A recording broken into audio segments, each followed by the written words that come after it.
we show the visualization on the bench with the eyes going back and forth. Great stuff for him. Congratulations to him, Ron. All right, so good vibe. You're always looking to think about. Hopefully people come on live now. Lost to Patreon today. Ball picks are really struggling. I gotta say, gotta be honest. Sometimes you go down a downturn, and this was a downturn. Welcome to my live. I'm gonna watch some Tampa Bay. I'm gonna watch some Tampa Bay Dallas. I got Tampa ML on this. Come in here and tell me what you got. Who do you got winning here at Perloism Industries? Hey, it's the trivia guy. I have to wait for more people. Get more people to come so we can do some trivia. I'm going to try to share this live on my Patreon.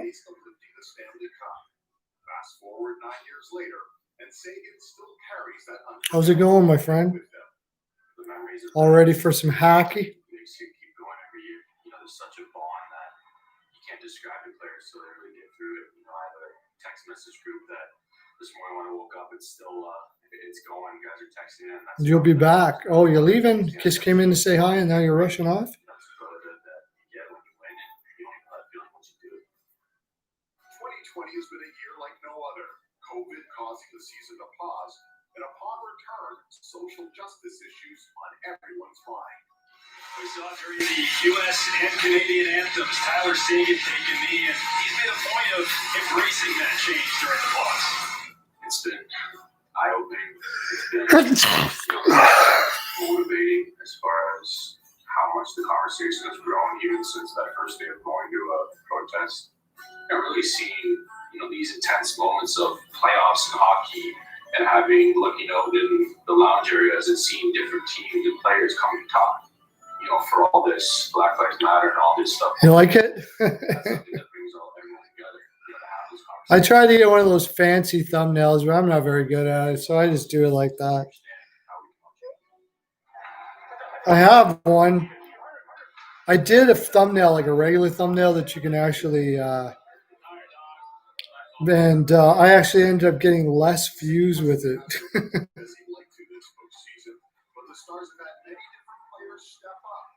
Been a huge part of the team's success. We do this as a group. Tyler's a big part of this puzzle. I think the great thing about this team is you see different guys doing it every night, and that's why we're good.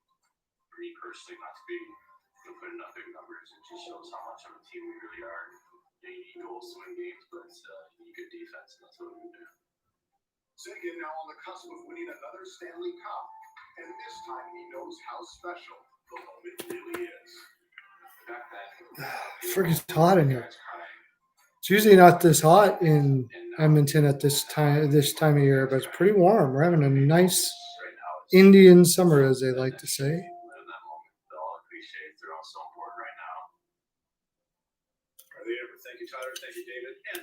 So what do you got going on there, Ninner? Tyler Seguin is doing absolutely both. One of the most well-conditioned guys in the National Hockey League. I had the pleasure of training with him for 5 years. With Matt Nickel, one of the best trainers in the National Hockey League. Here he is trying to beat my trap bar deadlift to 150 pounds off, though. But he's in the gym there. He's all business. He likes to have his fun away from the ring, but I'm telling you, there's not a better conditioned athlete in the National Hockey League. And it's just a matter of time before he starts putting in the points. Who do you got tonight?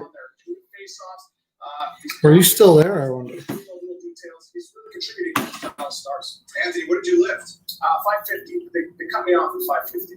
I'd like to see that for the media. Who's like where would the most well-conditioned media guys be? Well, there's a long list below me. That's just the way I would go. I'm at the bottom. I know that. Kevin's box jumps. You're those squat lifts we call? Trap bar deadlifts. Right. Kelly, what's yours again? Having a beer after that show. One thing out of the feature we just saw, Kevin, you pointed this out, is kind of cool. It just reminded me when Tim Thomas picks this puck up. I shot the puck down the ice in the game. We're losing 4-0 in Game 7. We probably didn't want the puck. So probably one of the most sportsmanship moments of my career. Part of me was trying to still score. We catch him off guard. But the other part, we don't want to give them the puck. I was telling you, Paul Oswaldson, your Tiger Cats, he returned a football to Dave Ridgway after Ridgway kicked that game-winning field goal in the Grey Cup for Saskatchewan. Oswaldson was back in the end zone. In case it went wide, he'd kick it out. But it didn't go wide, and he gave it back to the kicker. Great moment. Just like the intercept. Just like the Hamilton area. Come on, people. Where are you? Mom's gonna kill us. Where's Lauren? Where's everybody? Oh, there we go. Got somebody coming on here now. Welcome, my friend, wherever you are, watching some Tampa, watching some Dallas. Come in. Tell us who your pick is, who you're rooting for. Anyways, might as well talk to myself. I didn't get a chance to talk about that Dallas trade, or not Dallas, Minnesota trade. And Stahl for Johansson. I have a feeling that they have Stahl has no intention of playing anymore. I have a feeling that he's going to retire. And he was doing his friend a favor, Kevin Adams, to give them some cap room in a way. I don't know. I think it's possible. I think it's very possible that because Johansson's got $4.5 million on, and now if Stahl were to retire, Buffalo would free up $4.5 million in cap space to go after somebody. They're going to go after somebody who I'm not sure who wants to go to Buffalo, really. They could give Taylor Hall a ridiculous – I mean, they would be set to give Taylor Hall a lot more than many other teams would. But I'm pretty sure Taylor Hall wants to go to Calgary. I'm sure that'll depend on the difference in salary, though. If Calgary's only offering $8 a year and they're offering $9.5, now you're talking about $14 million. It's a lot of money to live in Buffalo rather than Calgary.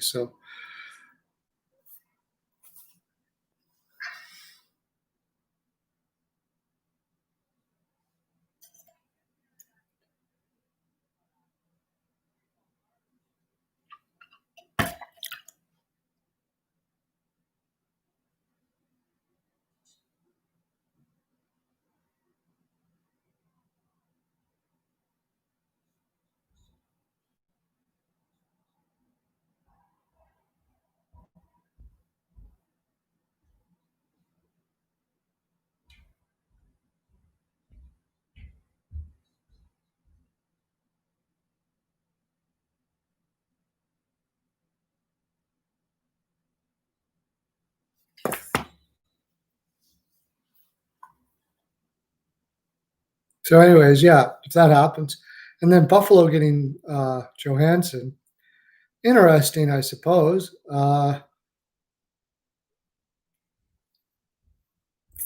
Considering they wouldn't have had a player, or they were going to get rid of a player anyways, they weren't going to get much back. I think they got pretty decent return. He's an asset for sure.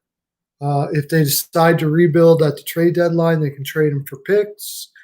He can put up 40, 50 points. If they're still in it, he can do a lot of different things. Johansson can do a lot of different things. So not a bad guy to have at all, from what I understand in the lineup or anything. So pretty interesting that way.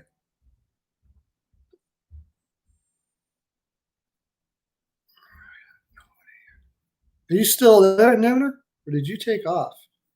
I got one person here. They're not making it.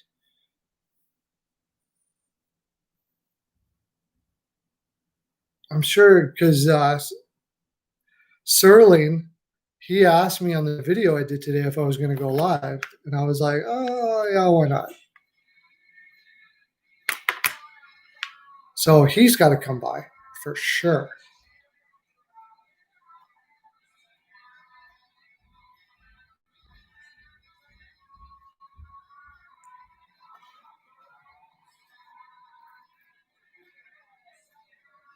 Hey, whoever's there.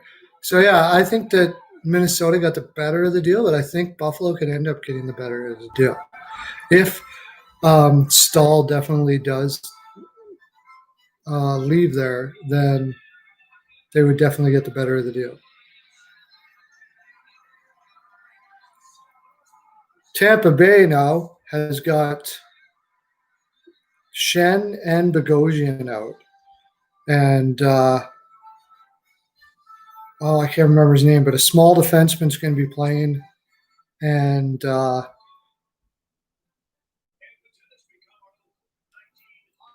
what's his name? Jan Ruda. Not ideal. To lose two big boys going up against Dallas. I'm a little concerned about that.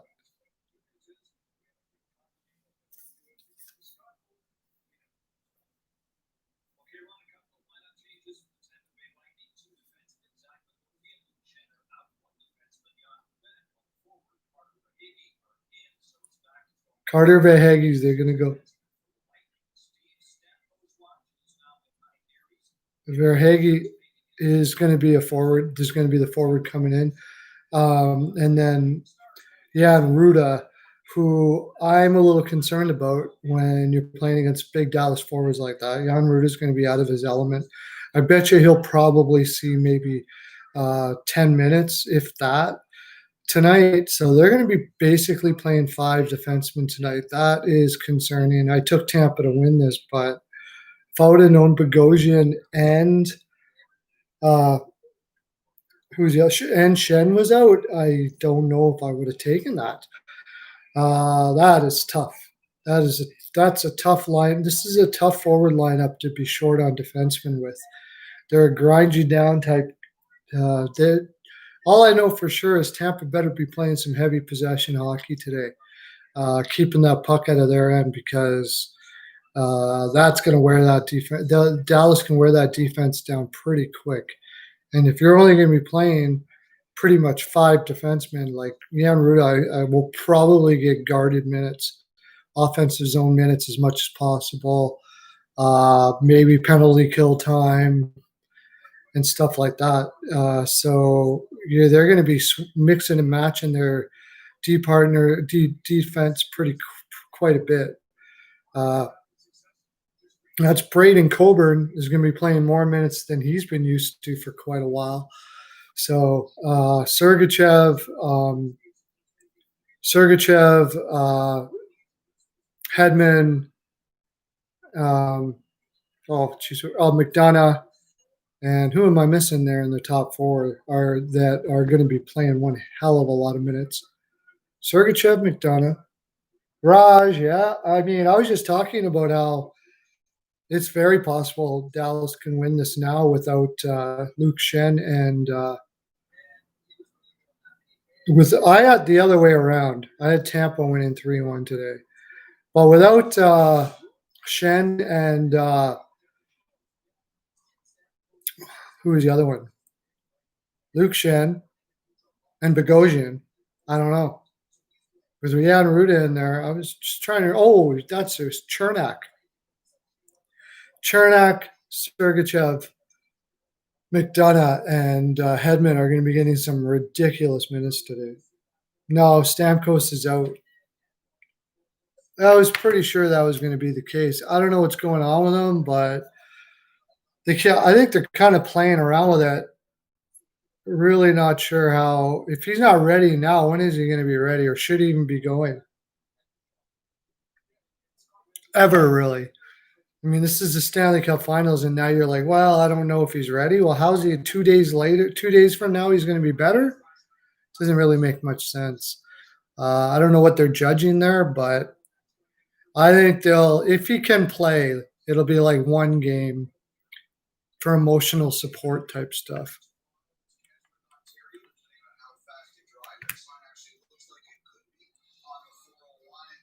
No, I don't think so. I think it'll give them huge energy if he were to be on the ice. Stamkos.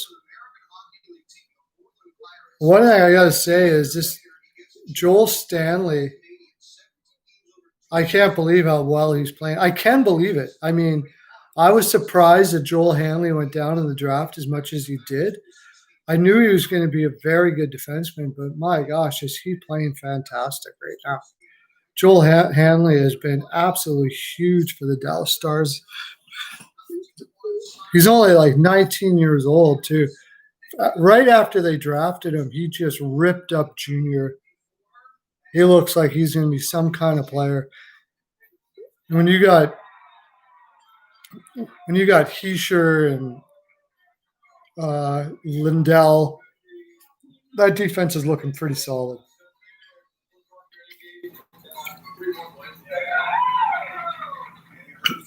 I still think Tampa Bay should be winning these games, though. It's like people kind of forget that they have the deepest offensive team in the league and still have an incredible defense. However, being a little bit beat up today.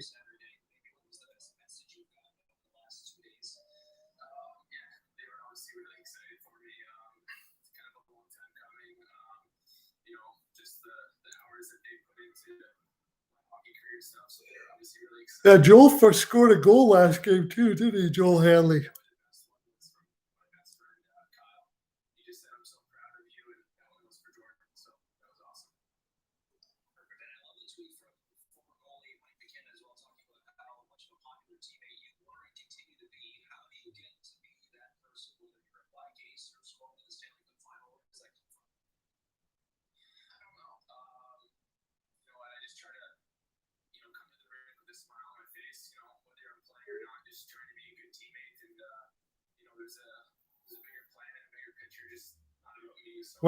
When did they pick Joel Hanley? Was like a late first too, wasn't he?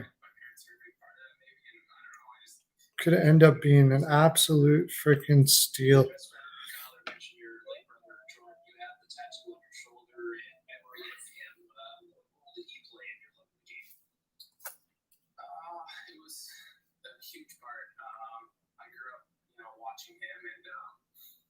He was 4 years older than me, so I always tried to, be like him and try to compete with him. So a lot of times I was on the smaller end, and I wasn't able to do that. But he was someone I looked up to, and he definitely shaped my life. So always thinking about him. So big part. Come on, White Sox. 6-4 now for the Indians. It was 4-0. Still lots of game left. White Sox got to take her. White Sox are going to take it. The Blue Jays are winning 3-1. My Jays are winning.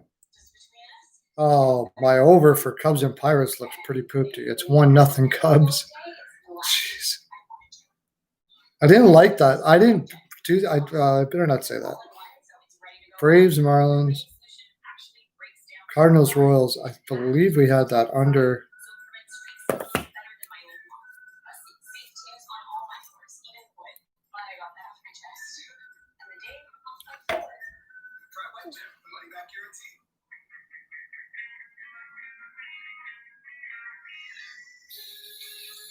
So, I don't know. This should be a very interesting game now. It evens out a lot when you got Jan Ruda in the lineup. It's like you said, he's only going to get like maybe 8 minutes, 10 minutes tops against Dallas. You really don't want Jan Ruda in your lineup when you're playing against a team like Dallas, because there's not many places you can put him in. He's too small. He's not physical. He can move the puck out of the zone well if it's on a stick, if you can get it on a stick. So, it should be interesting for sure. Like, who are you going to – I wonder – it's going to be interesting to see who they play Jan Ruda with right off the top. I'd put him with somebody really strong. If I'm going to put him with McDonough or something like that, let him go. Tell him to play offensively and move that puck out fast. Something like that, because Coburn and Ruda, that's just no. I don't like that at all. Coburn is going to have to play. I mean, Sergachev and Coburn, maybe Hedman and McDonough. No, can't be McDonough and Ruda and Chernak and Hedman, I guess, as your top pairing. But I'm not so sure about Tampa winning this game now. I mean, Shen's not super defensively, super defenseman, but he's big and he plays big. And against Dallas's forwards, you need that because their forwards are huge. That's really what's got them through quite a bit so far here. Besides Hudobin being an absolute freaking beast, like a lot of people have been saying, Tim Thomas which has pretty much been more it than anything because Dallas has been outplayed, outshot through most of the series, as I've said over and over again. Not this series, but this playoffs. And that can't be. I don't care how big you are. But if you're going to do that, you better be big and better not wear out over a game because you'll get destroyed. So the good thing is they're big enough not to wear out over a game. They were big enough to be able to move in front of the net. Hey, how you doing, sir, Kevin?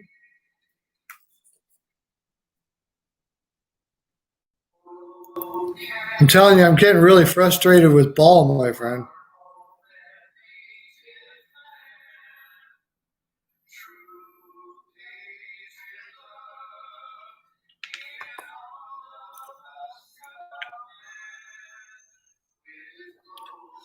Saw you put that comment down in my video there. I wasn't sure if I was going to go live, but then you asked, so I had to. Actually, no, my wife is tired and didn't really care, so now I'm here. I guess you're rooting for Dallas because Tampa took out your Islanders, so you want them to get their ass kicked. I'd want Tampa to win. I'd want Tampa to win because then you can say you lost to the champs. That feels a little better that you lost to the champions.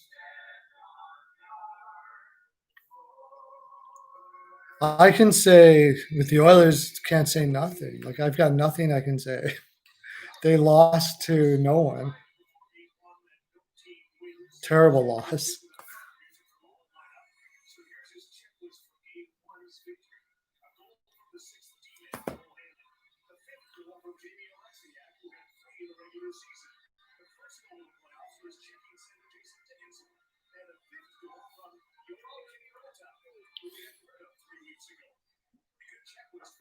But Gojin and Shen are out for Tampa. I'm not liking that, buddy.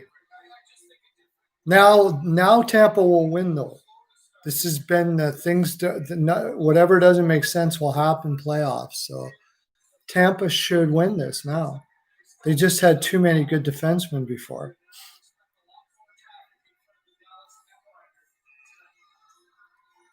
Just starting off Goudreau.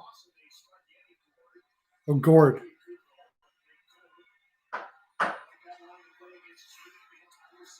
Oh, Gord, Coleman, and Goudreau against the Jamie Benn Sagan line. What the heck? He just coughed it right off the get-go. Yeah. I'll tell you, Tampa is Hintz, Perry, Cogliano, Dickinson, Como, Linden, Klingberg, Alexiak, Heiskanen. Oh, that's a great top four. Hanley, Sekera. Not bad, 5'6" either. That Hanley kid has been playing fantastic. Goudreau, Gord, Palat, Point, Kucherov, Kaloran, Sorelli, Johnson, Maroon, Paquette, Verheeg, Sergachev, Cheranek. Oh, Sergachev, Cheranek. Hedman with Ruda, good move. McDonough with Shattenkirk. I forgot about Shattenkirk. Okay. Should be still okay, but having Ruda there is not ideal. Well, I thought it was Tampa Bay, but we'll see. They got two defensemen out today that I don't like to see out.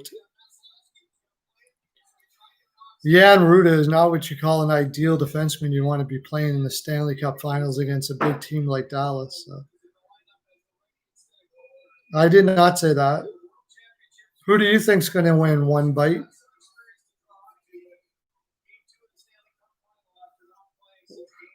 One bite Big Mac, would that be the alter ego of Elliot? Since he's always talking about friggin' McDonald's all the time? Where you can eat a Big Mac in one bite? Yeah, I mean, who am I going for or who I think I'm going to win? I'd like to see the Stars win, to tell you the honest truth. I'd like to see Pavelski. Bonus is cool. They're a great story. Hudobin to get recognition. I've been talking about Hudobin for a long time. Ever since he was in Boston, I was like, how come this guy doesn't get a #1 job? I never understood it. So, and now he's showing. No, I don't think he's overrated. I think people worry too much sometimes about, like, is he perfect defensively? No. Is he a disaster defensively? I wouldn't say he's a disaster defensively for his offense. That if you play hockey, those kind of guys are valuable for a team, man. You can have that. The guy's skating. I don't think he's lazy. I think he's just out of wind sometimes. You watch Burns play. Like, he's skating all the time, constantly. And he plays a lot of minutes and skates a lot. So it's a role that is a role. I mean, there's not too many guys that can play like Burns and be stellar defensively. Those are the superstars of the superstars. Before Carlson got injured, he actually played better defensively than Burns. He was given credit for. But the guy who just won Norris this year, Josie, is probably, Burns-ish offensively. Not really, doesn't have the shot, but he's stellar defensively, and those guys are hard to find. Werenski and Seth Jones in Columbus is probably the best defensive pair in the league. Werenski doesn't get anywhere near enough credit for how good he is defensively. He's fantastic, and he can put up 40 or 50 points, but those guys are rare. Burns scored 30, 35 goals as a defenseman. That's huge. They didn't get a penalty? What the hell is that? What happened?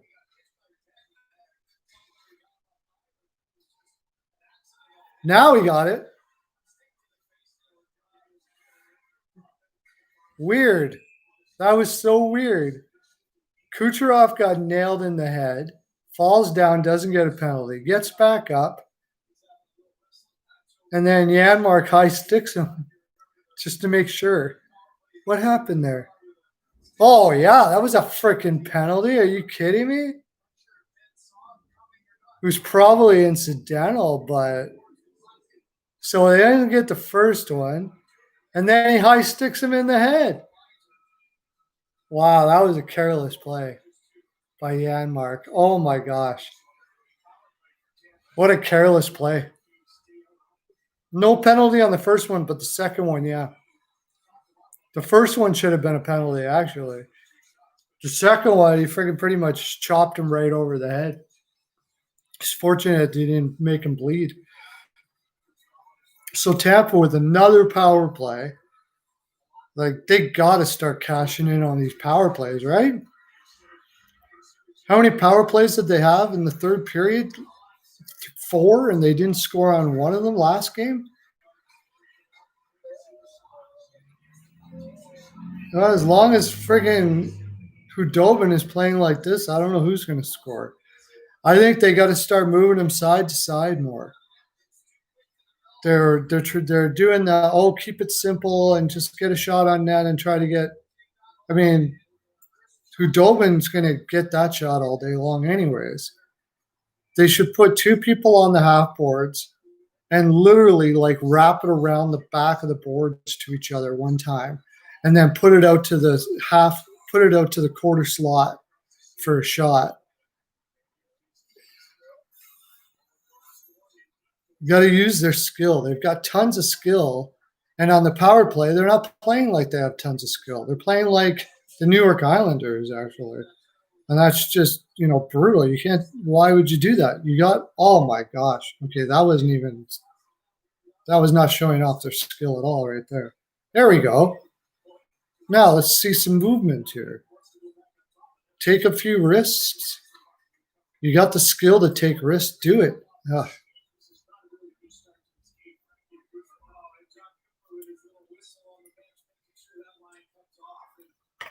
Tampa just looks totally disheveled. I don't know what kind of voodoo Dallas is doing there on these teams. Okay, they put Pat Maroon on the power play. That's good.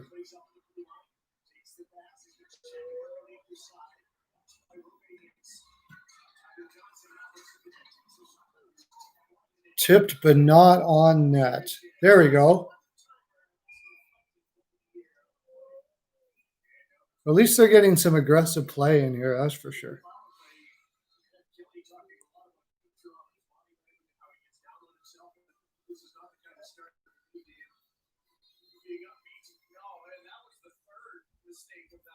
Play as well, and so you got to try to get back again quickly. But another block shot in front of the position of Maroon. He's off to the side. 29 seconds left. Who's getting kicked out of the gore? Is it? Oh, Point? It's getting kicked out of the circle. Oh, they. Oh, nice. Yeah, actually, today I am going for Tampa. That's right. We put it in as a play. It's on Patreon. But, I mean, it's weird when you're a capper. You root for teams you're not really rooting for because you're going with your head and logic.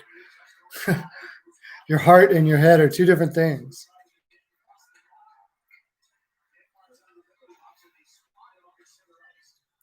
Five. The over/under is 5. I was leaning the under, but I didn't put it again. I didn't put it in as an under.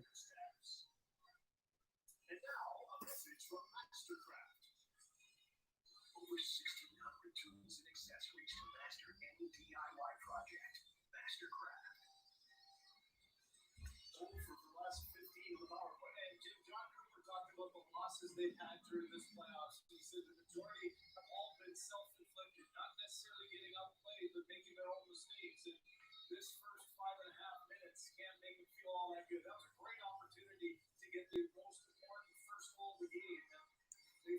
We need a lot more.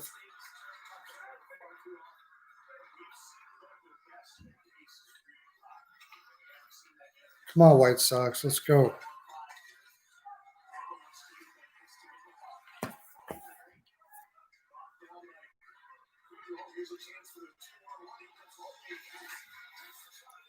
Wow. What a play by Rupe there. Rope.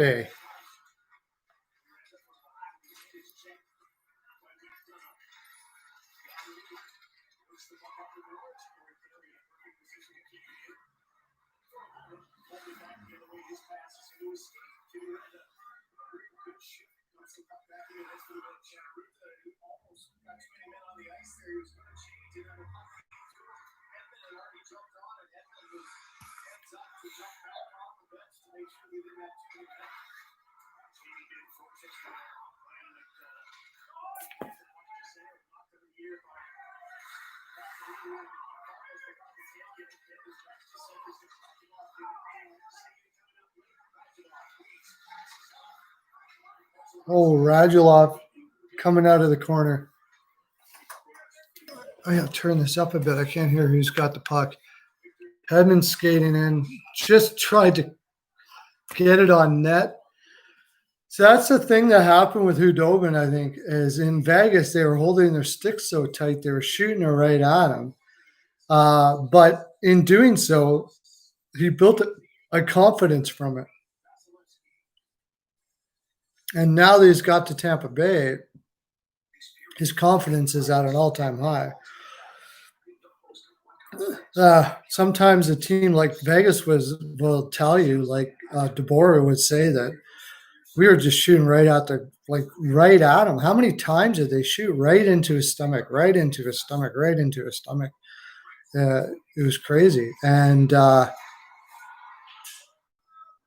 when a goaltender has that happen, quite often they'll just get like super confident in themselves. And that's appears to be what. And not only that, Hudobin was always a very good goaltender. Like I never understood why he didn't get a chance to be a number one. Geez, people asking me this question. It's so hard to say. Probably Yager. But, I mean, Bossy had the best shot maybe I've ever seen. You look at Bossy, he had like 50 goals in 60 games. But he played through a fairly easy era. Hi, Ulysses. How you doing? It's been a while since I talked to you, my friend. But Yager was just a little more dynamic than Bossy. It's hard to say because Bossy played in a very easy to score era. So would he have scored as much in the era that Yager played in? I don't think so. So I'm going to give it to Yager. Yeah, you told me that last time. So you're back out. You were back out again.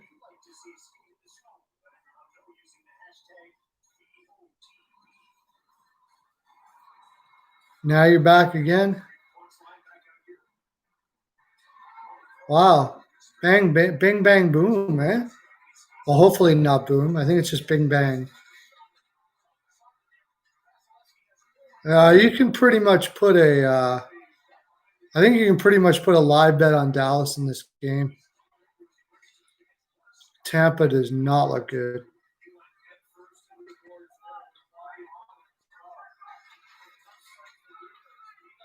Three times, so it is a boom.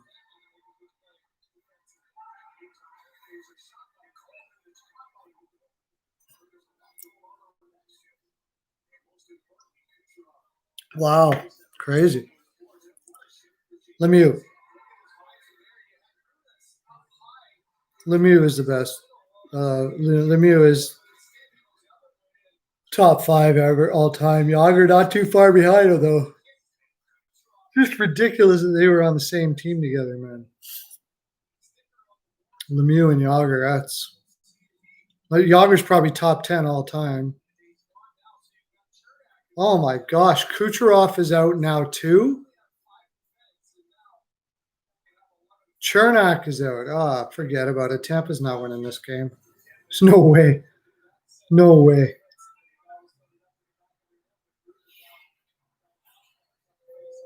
No way Tampa wins this game now. It's weird. Now they will win the game. It's the way this playoffs have been going. They got Kucherov. Who else was it? Hey, Lauren, how you doing? Can you see the injuries that are happening here, Lauren? My gosh. Kucherov just went out. Went down into the dressing room. Chernak, Bogosian,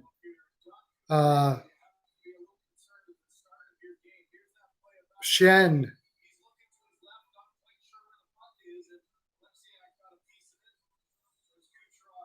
I'm missing somebody, but I mean, they got 5 defensemen going, and one of them is Jan Ruda. So you might as well say 4 defensemen.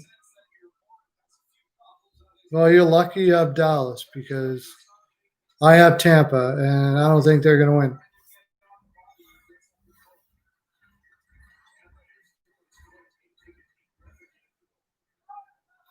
Because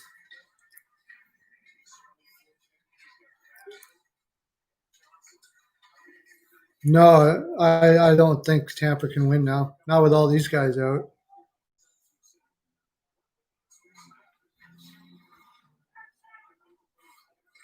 Is that who won, Lamoriello? I'm a little surprised by that too. What did he really do? What did he do to get that? hired Barry Trotz? Or was Barry, yeah, hired Barry Trotz. What else did he do?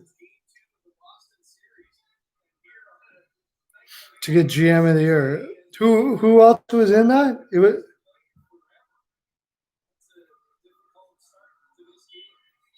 I heard it's not going to start now till late December, which sucks. It was supposed to start December 1st. Now I'm hearing late December.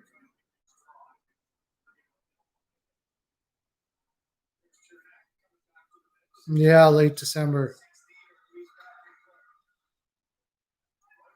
Who else was up for the award? We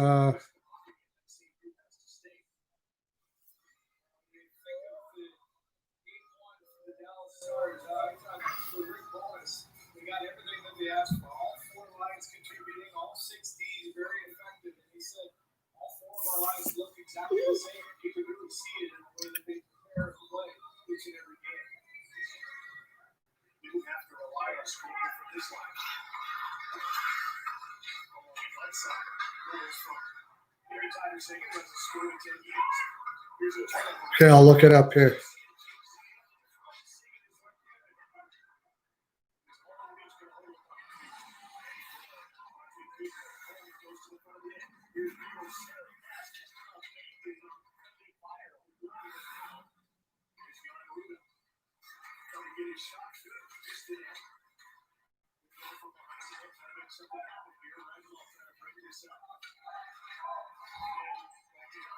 I can't find it.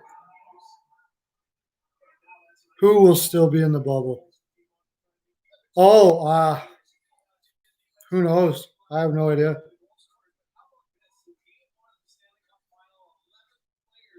Yeah, I imagine they'll.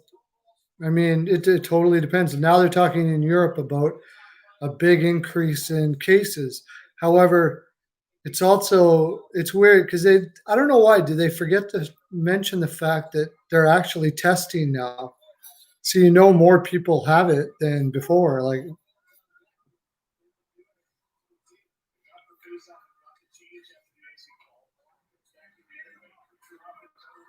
they have more cases, but they're also testing, and they weren't testing before. So of course you're going to have more cases.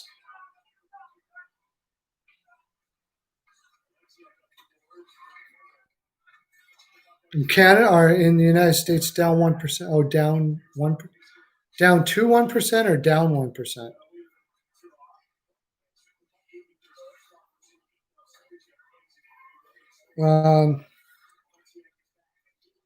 I can't remember who got.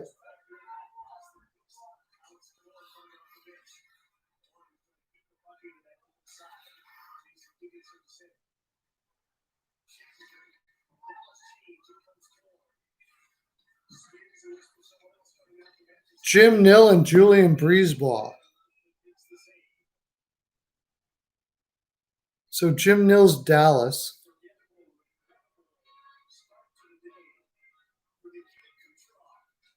I don't understand those selections. Before the playoffs, would you have taken Jim Nill as manager of the year? And Breezeball, I mean, sure, he's done a pretty good job, but Eisenman built that team, so that's really weird. I don't understand how they must make shit up by themselves or something. Like, they must just talk to each other and decide to give it to someone, because if I'm going to take a general manager of the year, I would probably go with Don Waddell, maybe, or who would you go with for general manager of the year? Yeah, Josie won the Norris. That's fair. That's fine. I don't mind that. Carlson or Josie, either one would have been fine. I think Josie is the right pick, though. Hennekainen, and I'd say his name wrong, but in Columbus, he should be getting manager of the year. Look what he did with that team.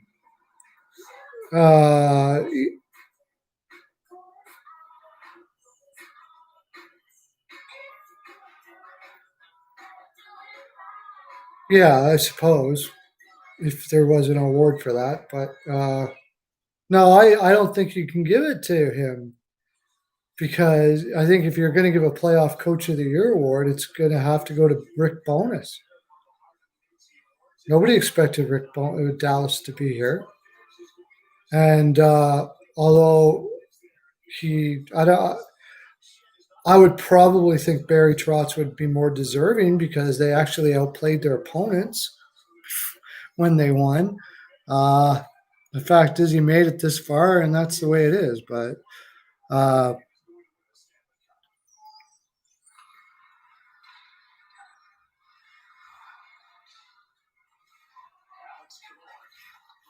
on paper, well, I mean, during the regular season, they couldn't score. Dallas couldn't score. Oh, penalty. Penalty. That was a terrible play by Dallas. How many power plays do these guys does Tampa have to get before they score a goal? Now Cirelli's hobbling off.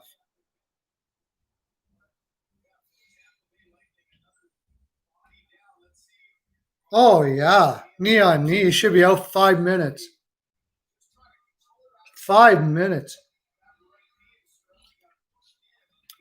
That should be a 5-minute penalty. Should be getting 5 for that. That's ridiculous.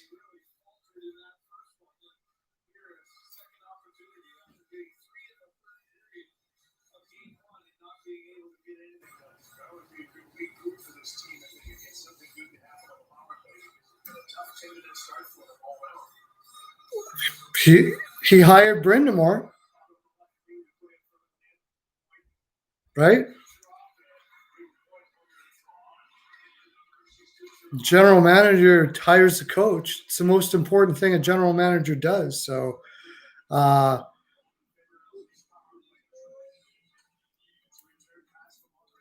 doesn't matter. It's not.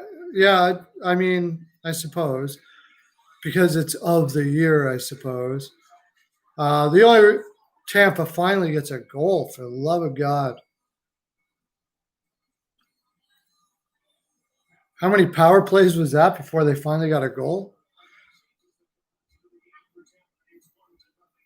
Top end corner on Hudobin.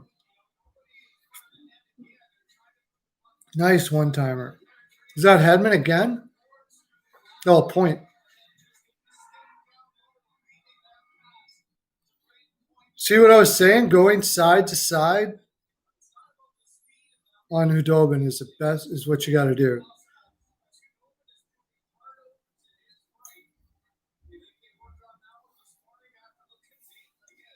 Well, I think Point is hurt too, right? But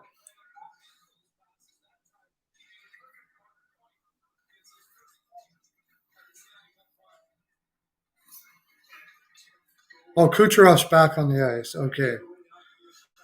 So they're not without Kucherov. Might have more of a chance now.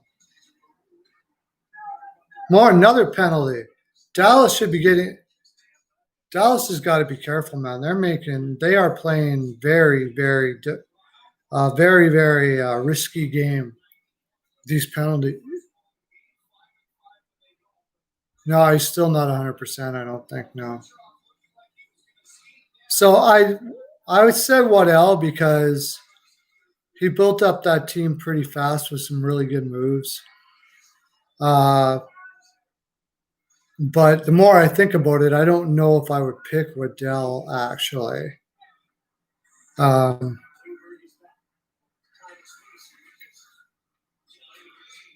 I would pick Jim Nill. What the hell are you picking Jim Nill for?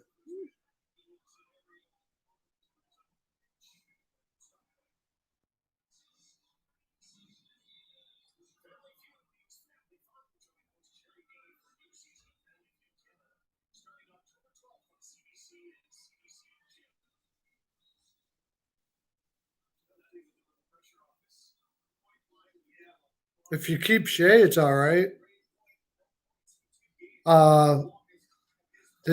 Shea came in pretty handy with all the injuries you had on defense. I don't know if they're going to keep Shea or not. I'm not sure. I think at first was a little steep, but depends on what they do with their defense going from now on in. I guess the Gardner move wasn't too great. Gorton is the New York Rangers GM. He could probably get it. Yeah, that would be a good one. Give it to Gorton. He'll get one for sure, Gorton. Another penalty coming to Dallas. Holy shit.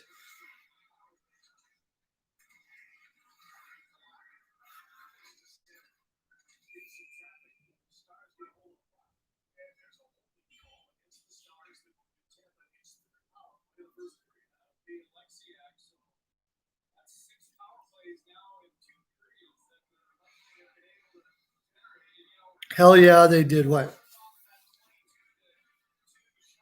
Yeah. Gordon is the general manager. Yeah, I could see him getting it.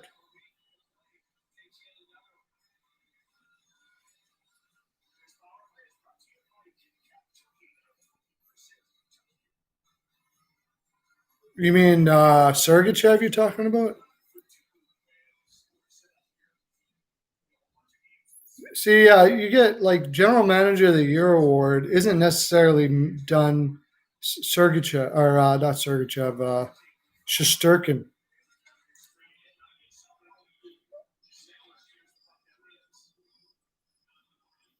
Shesterkin. Yeah, I mean, General Manager of the Year doesn't necessarily go to the General Manager for what they did for that year. It's just sort of what they've done with their club and and usually the year they had is a part of that. And if that's the case, I say Gorton should get General Manager of the Year.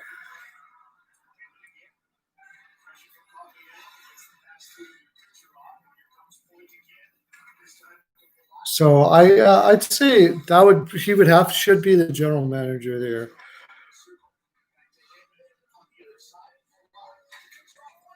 If you're maybe like specifically talking about the year in general, you could make a case that Kenny Holland should get General Manager of the Year. He did a lot with not much cap space to bring players in for that team. Oh, see what I said? One side to the other. That's what they were going to do.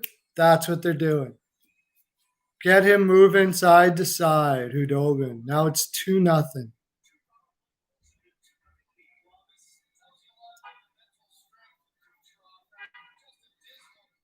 Two nothing, yeah.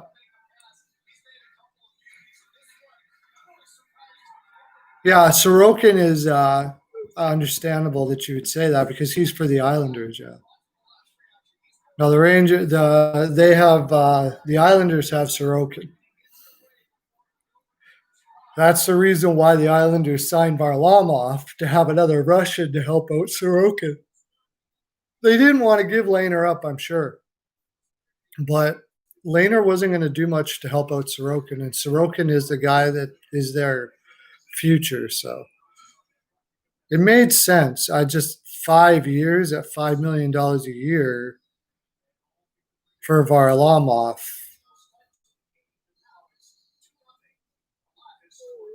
Because that Sorokin kid should be wanting a contract in 2 to 3 years when he's ready. He's 24 already. If he's coming over next year, yeah, it makes sense, but you're going to be wrapping up a lot of – I guess the way they looked at it, if we were going to wrap a lot of money in our goaltenders anyways, best to get a Russian to help that Sorokin kid out.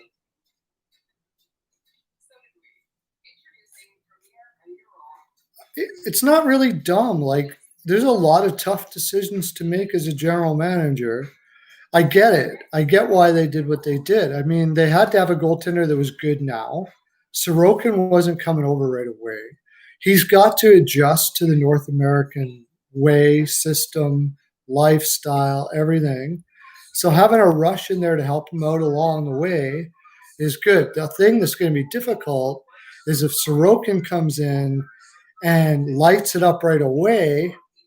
I believe I think he's only going to have 1 year of his ELC entry level contract left.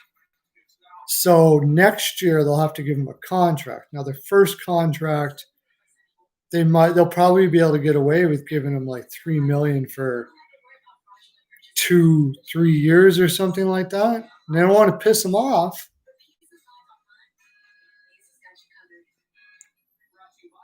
Eberle at 5.5 is not actually that bad. But Ladd was bad because apparently everybody knew Ladd was hurt. But then look what happened. Like, Snow gets a lot of shit for a lot of things he did. Okposo wanted to go to Buffalo. Okposo looked like a 50-point guy, but really it was Tavares that was making him out to be that. And he wanted $6 million a year, and they're like, and they correctly realized that Okposo wasn't worth that. He went to Buffalo, got the $6 million, and he plays on the fourth line.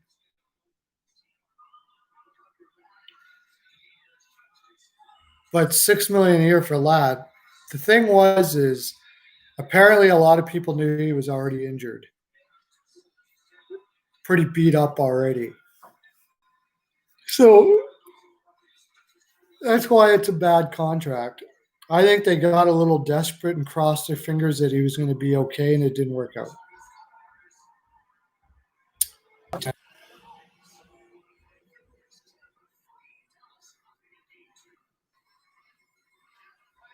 I don't think Stahl's going to go to the Sabres. I think he's going to retire.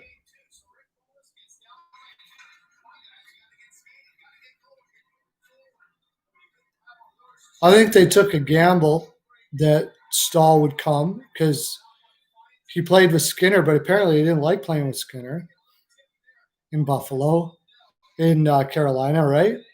So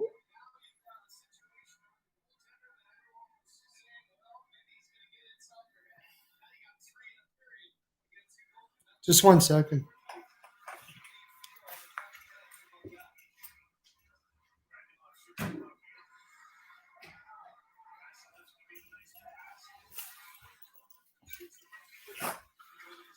Yeah.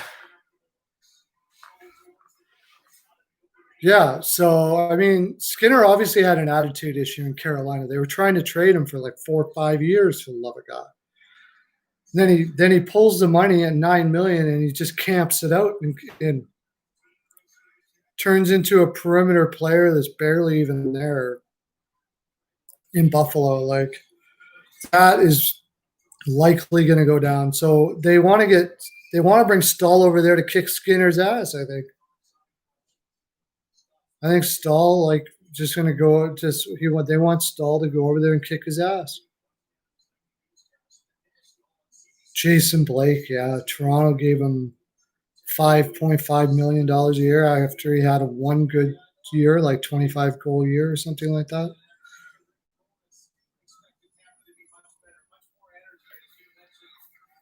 Yeah, Kevin Adams. I don't think it's a bad move by Kevin Adams, really.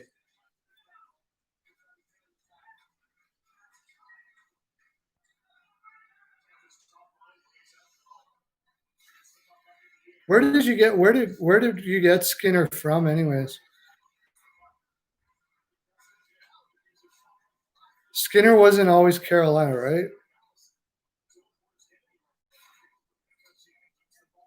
Where did Skinner play first?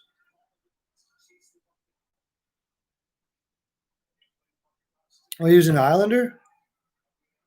I don't remember that for some reason.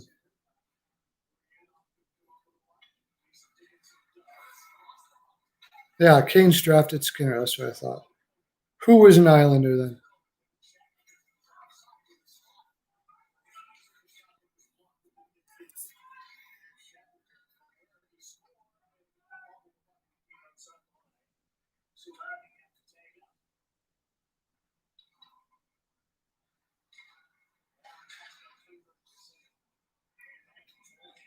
He was a first rounder too, right?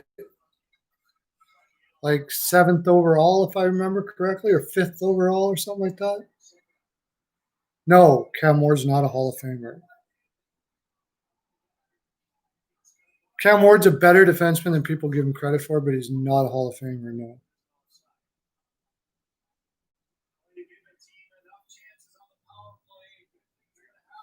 He's a no ballot Hall of Famer.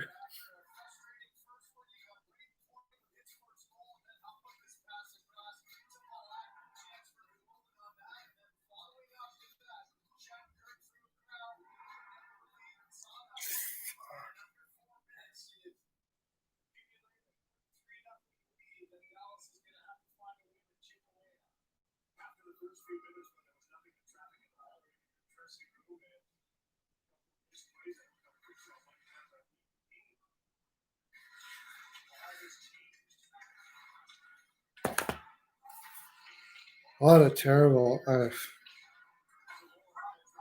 we got Tampa. That's good. Cards Royals under looks good. The Giants over Rockies and Mariners over Astros, and the Knights not bad. Any chance Dallas can come back here? I don't think so. I'm surprised that Tampa. See, this is the doesn't make sense playoffs. Tampa gets 3 guys injured in their lineup before the game starts, and now they're the better team than Dallas. Does that make sense to you? I don't know.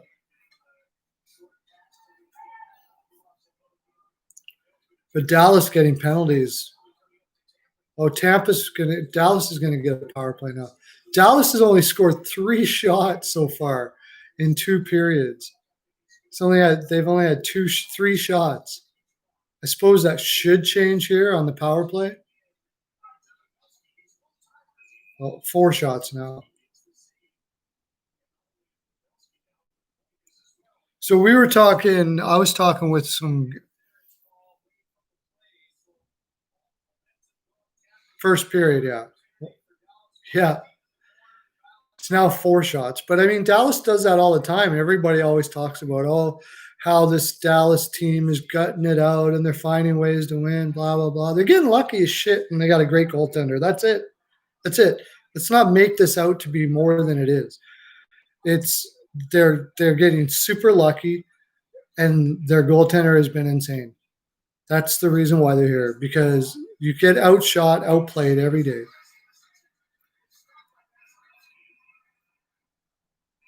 Probably not, no. Should have been. Rick Nash should have been a Hall of Famer. But he's one of those guys that got the big money and just kind of packed her in. Got the big money in Columbus and kind of packed her in. He was a great player for the first 7 years. I'd have to look at him again, but he was a great player, 30, 35 goal scorer every year.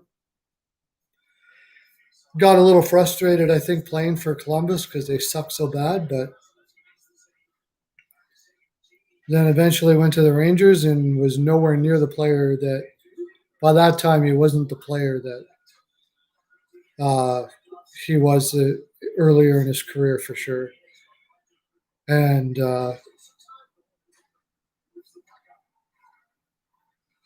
Dallas plays like the Islanders, not as good as the Islanders.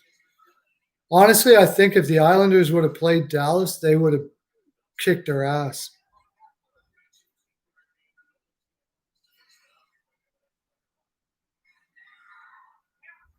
I think the Islanders would have kicked Dallas's ass. They would have won the cup.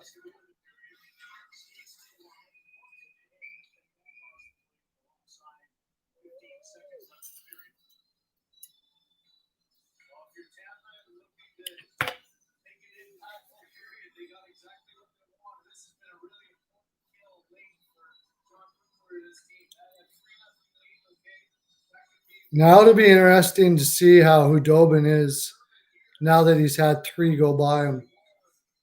Oh.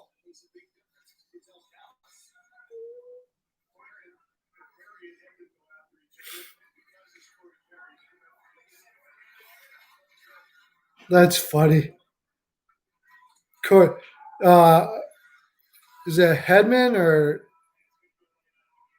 they were lined up to, I don't know why Hedman was over there. Anyways, Corey Perry doing what Corey Perry does, yapping and yapping and yapping. And he gets tripped by Hedman and lands flat on his back. And the referees didn't even call anything, just dropped the puck. And it was probably because it was Corey Perry doing it. Corey Perry is one of the most annoying players on the ice for a referee. And well, the opposition too, but sometimes even your own teammates.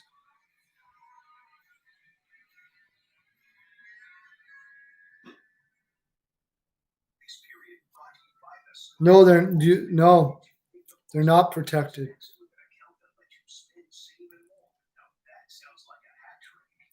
You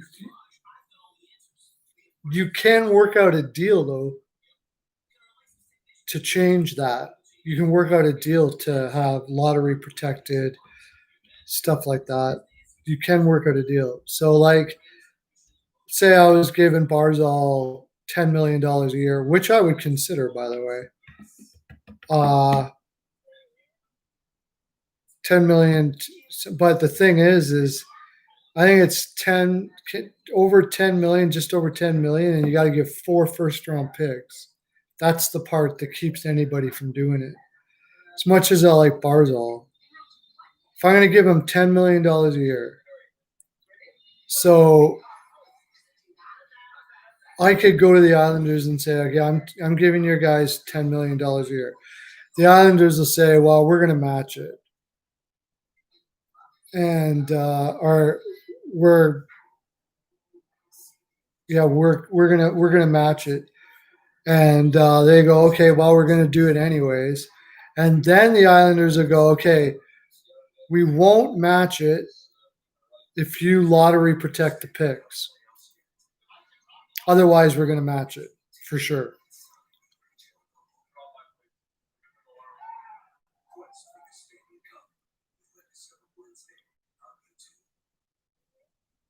What do you mean? The signing bonus does count against the cap. I get a second one free. Order ahead. Pick it up quickly and safely. Only at Subway. Tomorrow, the Bronx Bombers and the competition is only going to get more intense. Chase them through a spark and go on as they push to the I think it does. I could be wrong about the signing bonus. I'm not sure.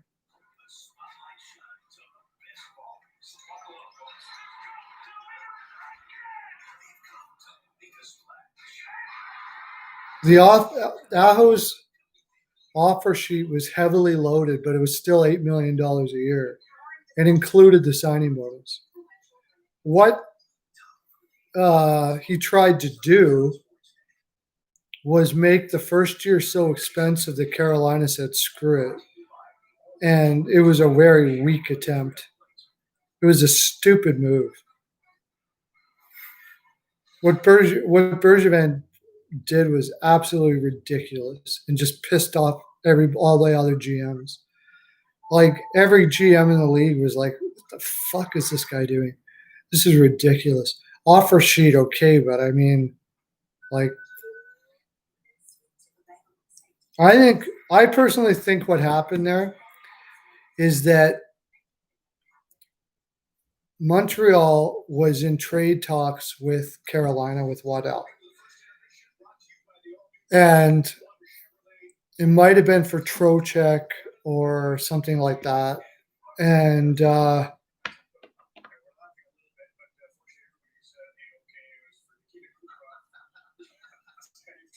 it's possible. But I think what might have happened is they were working on a deal for a center with Carolina. And because they wanted a center. Or Hamilton or something like that. And Waddell ended up saying, no, I don't want to do the deal, whatever the deal was. And Bergevin went back and said, look, you do the deal or I'm going to offer sheet Aho. So You do the deal, or I'm going to force you to pay $8 million, 8 point something a million for Aho. You see what I mean? And he tried to threaten him like that, and they were like, well, we're not doing the deal.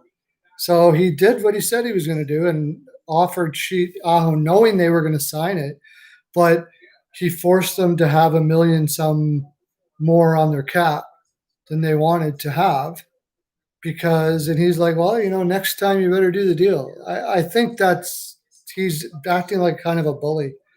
That's just it makes more sense than Bergevin being stupid enough to think that an owner's not going to sign that deal. I know he's not the best GM in the world, but he's not a complete dunce.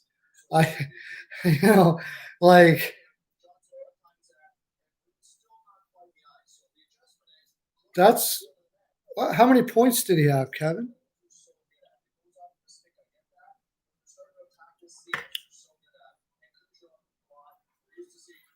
There's another part of that I did in a video one time where I talked about how Bergevin offer sheeted Aho.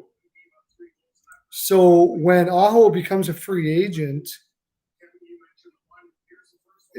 he can go, hey, remember the deal I gave you?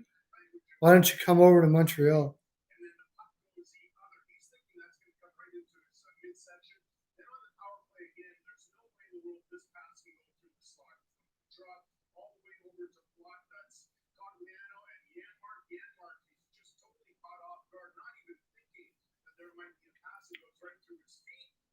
Yeah, it could start a war, and that's kind of what general managers did not want to have happen. Because if you start warring like that, these small market teams aren't going to be able to compete. That's why it's been this unwritten rule that we're not going to be offering cheap people.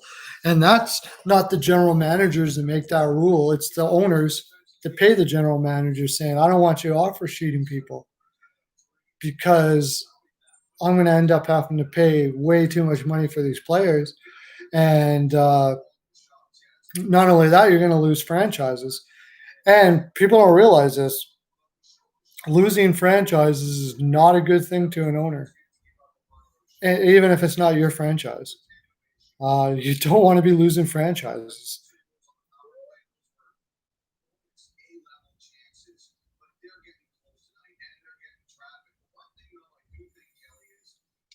But yeah, definitely Bergevin put a mark on himself for sure.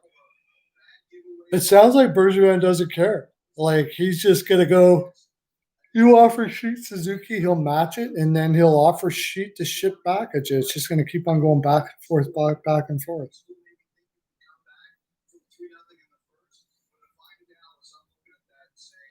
Yeah, exactly.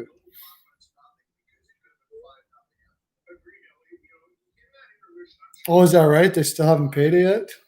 I didn't know that.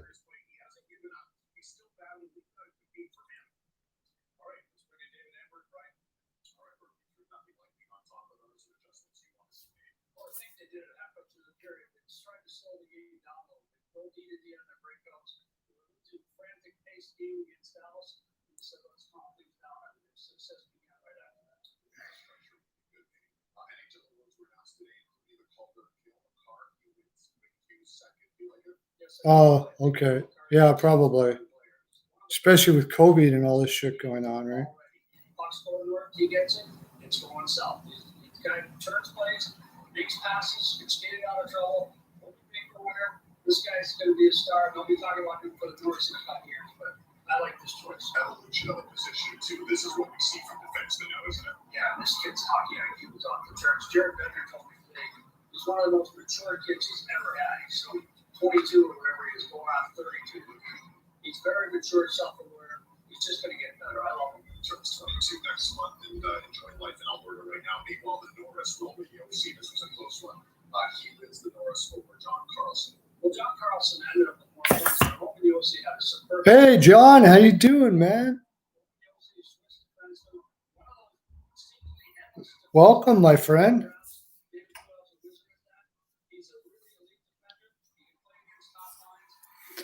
You watching the game, John?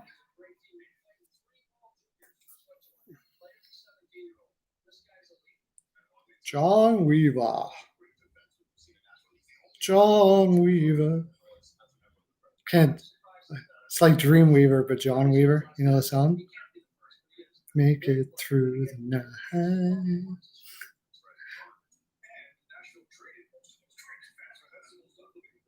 Oh, you're a Seahawks fan? Nice.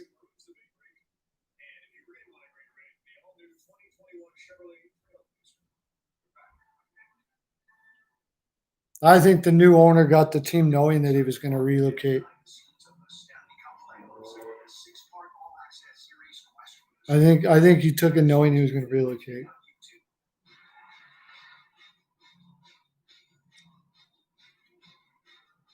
Do they? They all said that? I'm sorry. It's funny. It just pops into my head. I didn't think it would pop into everybody's head like that. Thought it was original. Apparently not.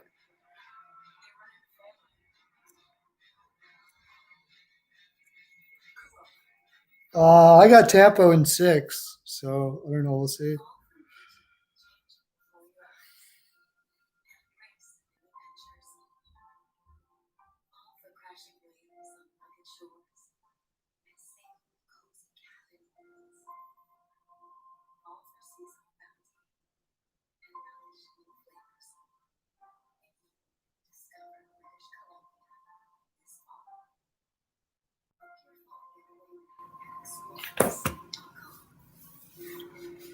Didn't expect me to be at home at 28, but here we are. It's not just us, it's business owners, but it's also our staff who want other livelihoods. No, I don't think Lauren's going to move to Canes at all. I guess I get overwhelmed. There's so much I don't know where to start. The world has changed. I don't think Don's going to change. I think Don took that as a challenge and wanted it as that challenge and wants to do well with that team. I like Dundon, actually. Is poutine good? Well, I don't eat it anymore. But when I did, yeah, it's pretty damn good.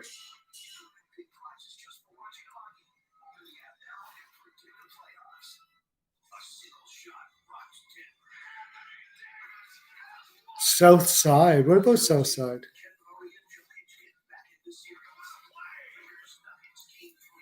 Cheese, gravy, and fries, and now they got all different kinds now. There's cheese, gravy, and fries, and beef on it, and you can have like every kind you can ever think of. Ham, pizza, you name it, you can have it. Sour cream. Yeah, it's pretty big here, even in the West. Cheese curds. Got to have curds. It's like mozzarella cheese, but it's like a more kind of a solid, bittery taste. But it's really good. Cheese curds. They're soft, but they don't melt. Like they take a while to melt, and it's gooey, and yeah, it's pretty damn good.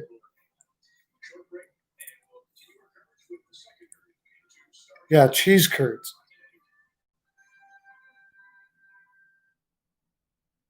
Oh yeah, there you go. Cheese curds, yeah. Cheese curds from Montreal, where poutine is popularized because it's French. It's like the best. Montreal in general is the best cheese you can find, besides possibly Europe, I guess. But it's damn good cheese. All their cheese is good. You want a pizza in Montreal? Oh, insane. Insane.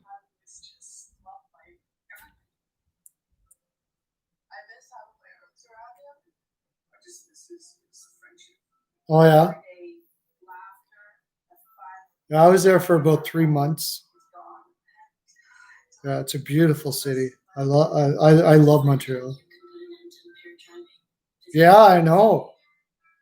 I am a big fan of pig, and North Carolina is all about the pig.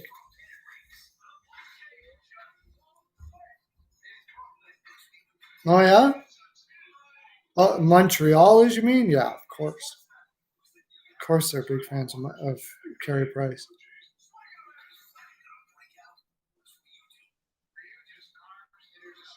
Yeah, I know. I just had some Carolina ribs 2 weeks ago. We have an event here called Rib Fest, and people come from all over. And several of the groups, of course, are from Carolina, literally from Carolina.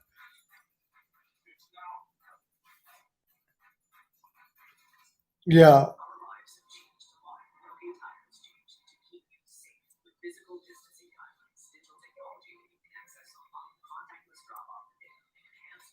Probably. So you have fun.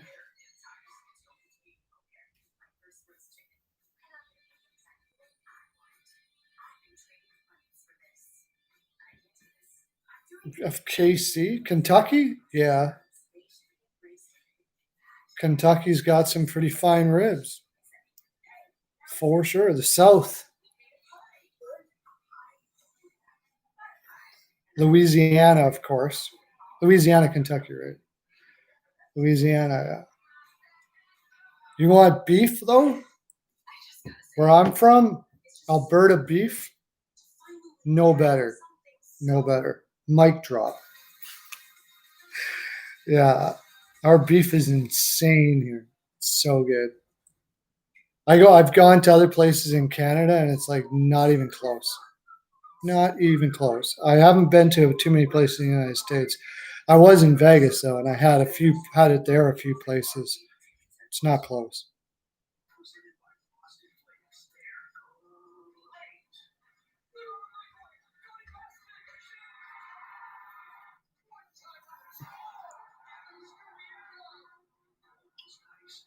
Steaks are the best in Alberta. Absolutely.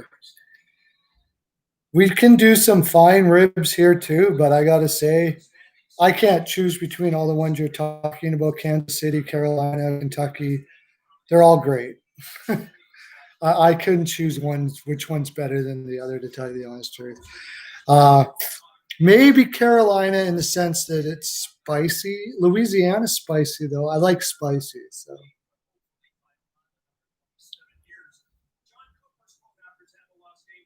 Oh, is that right?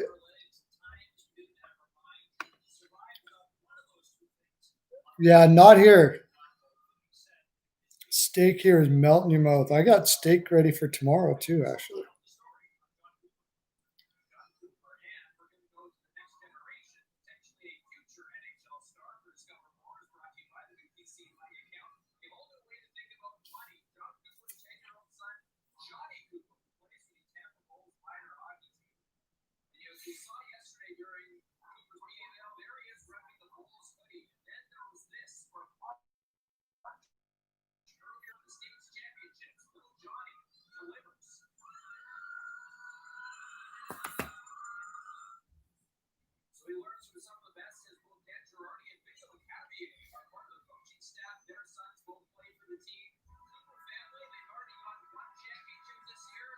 Oh, yeah.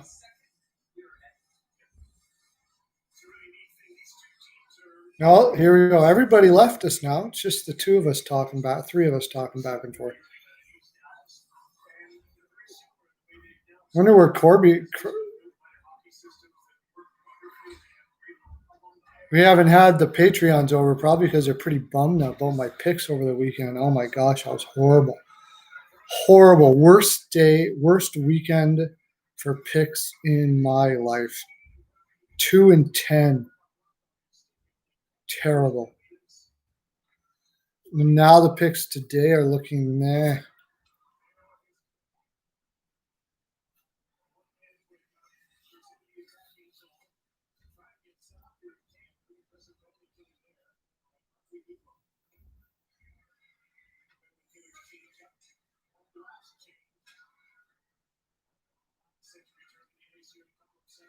Need the Mariners to beat the Astros.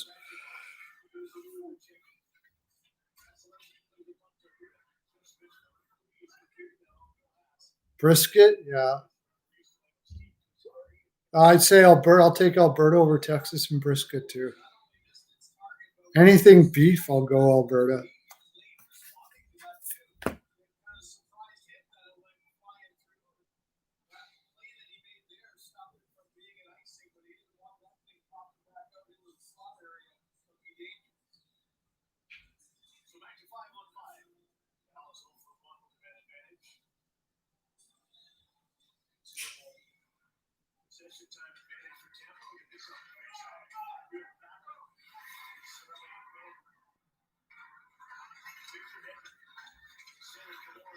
Slot shots, Tampa Bay 9, Dallas 2. Tampa Bay 9, Dallas 2.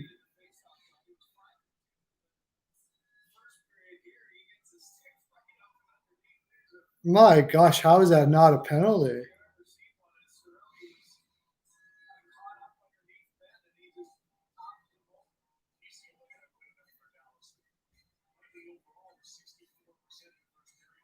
Yeah.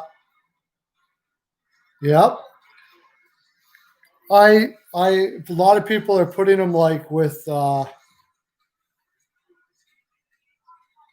what's his name in LA, Kopitar. To me, he's like Keith Primo. Max Keith Primo. I'm probably taking Stützle ahead of him.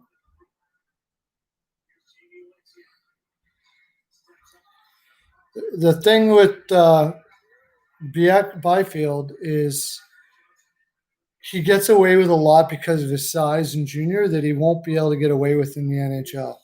And that's why people are saying his creativity. He's not, I mean, he's still a fantastic player, like fantastic. He's going to be very, very good. But the question is going to be, is he your point of game guy?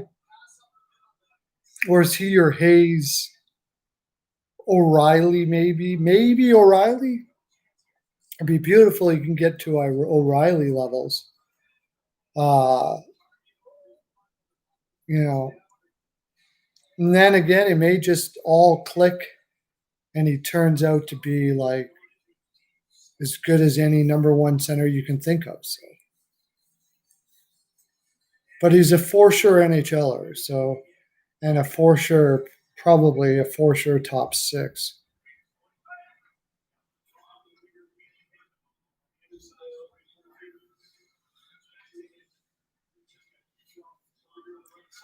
Another power play for Tampa. My gosh.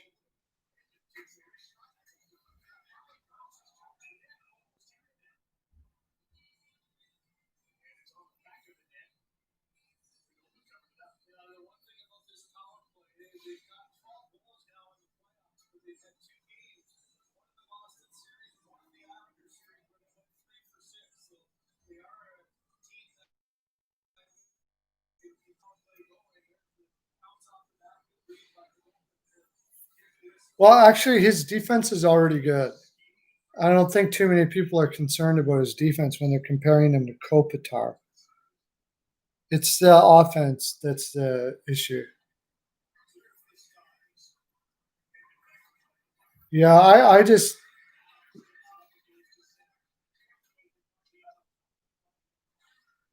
I don't know. I'm on the fence on who they're going to pick.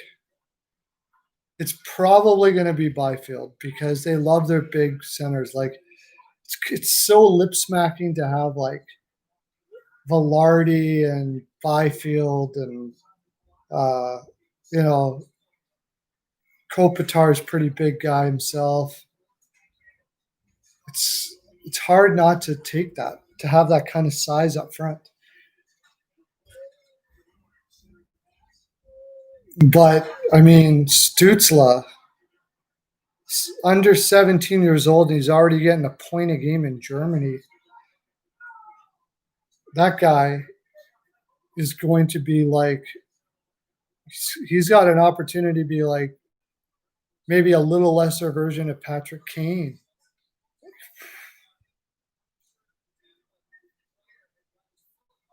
Eric Stahl makes sense, yeah. That's what people were saying about Nolan Patrick when he was drafted too. Probably. How are they doing today, by the way? The Mets, didn't DeGrom lose today?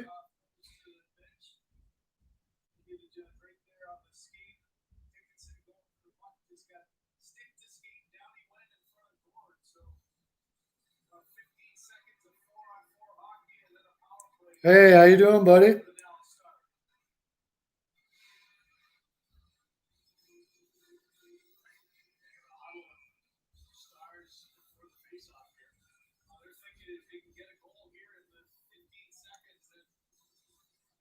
Well, the Rays are up 2-1 on the Mets. All right, let's go for it. Give us your trivia question. 14 Ks.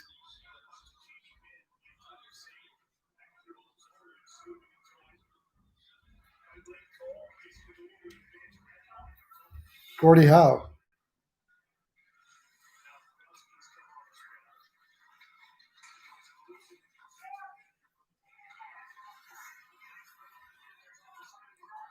Oh, was that specifically for him and I said it too soon? Sorry.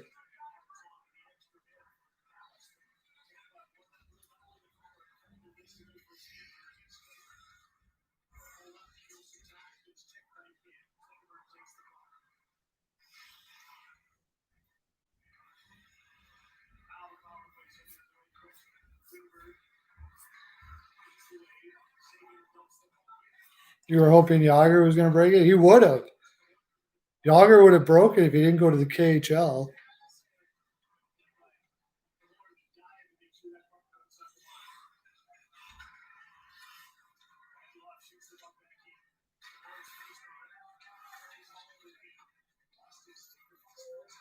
Oh, Tampa's playing a really gutsy game today, man.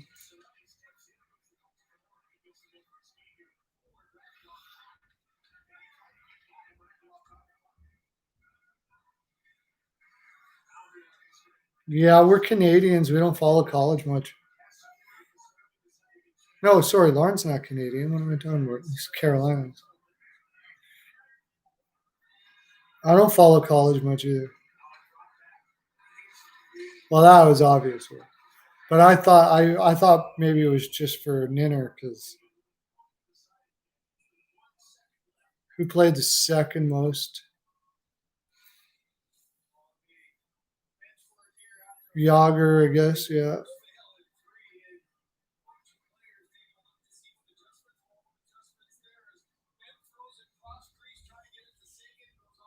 The only other one I could think of is yes, Bobby Orr may be the best of all time, player of all time, let alone defenseman. Messier. Mark Messier.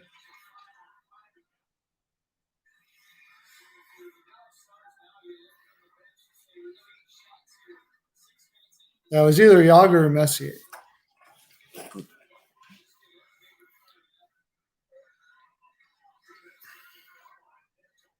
You're going to ask me who the third is now? That's got to be Yager. Fourth. That's a tough one. Now we start getting into fourth and fifth.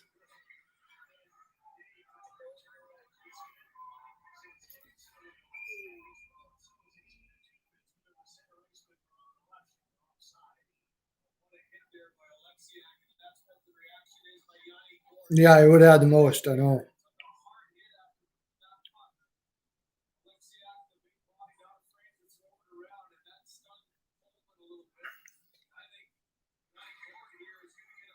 I think he'll do it.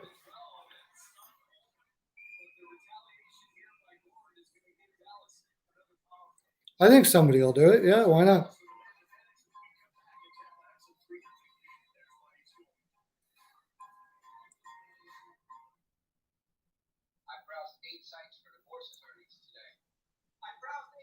I don't like Nick Suzuki as much as Lauren likes Nick Suzuki. I get them mixed up.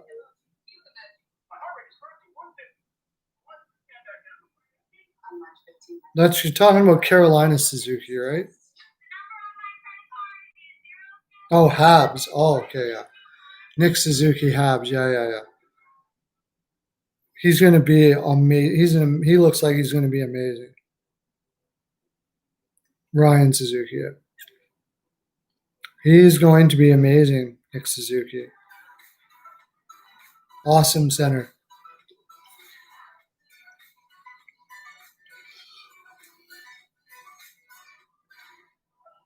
Yeah. Yeah, he's going to be great. Maybe as soon as next year. He better. Because that's what he's going to need to do to be in the league.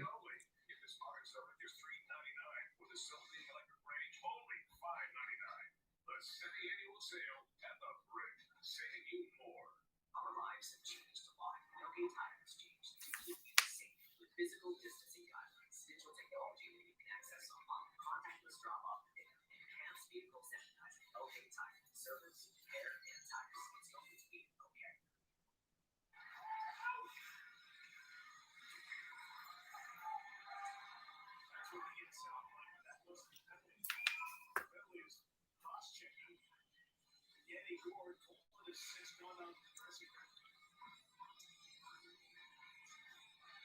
Now Dallas is getting all the power plays.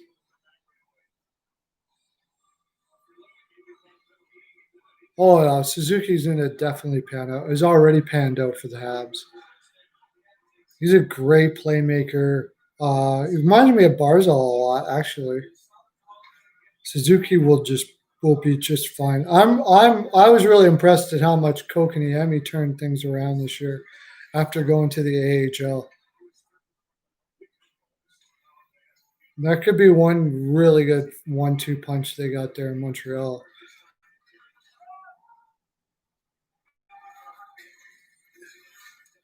Anyway,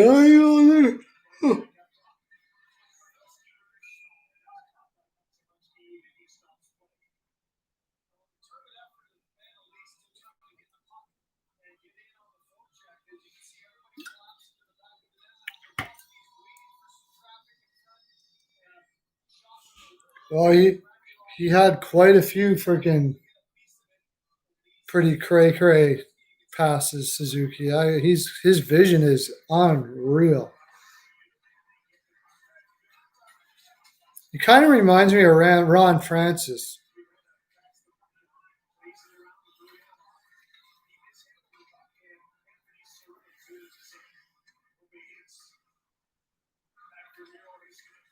Nick, yeah. With his playmaking ability, yeah, he reminds me of him. He's quicker than Ron, though.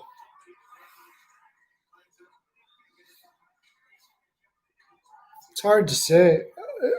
If he had more to play with, it depends. Like if they get a guy like Hoffman, I think you can get 50 to 60, maybe more. 60. If they get Hoffman, like I hear they're trying really hard to do.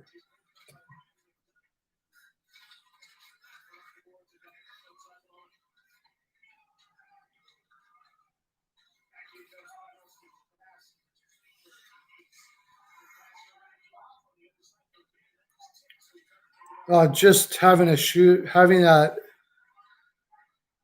least one high percentage shooter like Hoffman on a team. Like Montreal does not have really a high percentage shooter.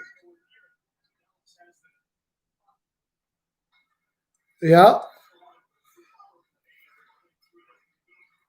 Hoffman would be interesting in Montreal for sure. The only thing is, it gives on the power play but Hoffman likes to skate with the puck and shoot with the puck. But I mean, yeah, Hoffman, Suzuki, and Tatar is not a bad number one.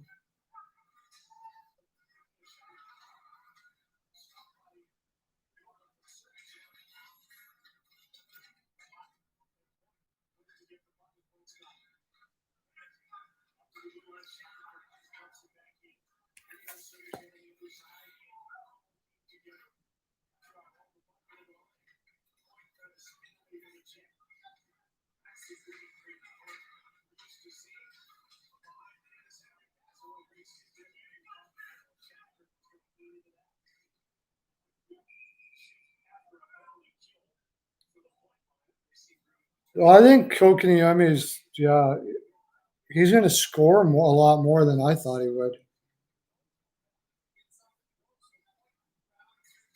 He looks like he's got a good all around game. He could end up being like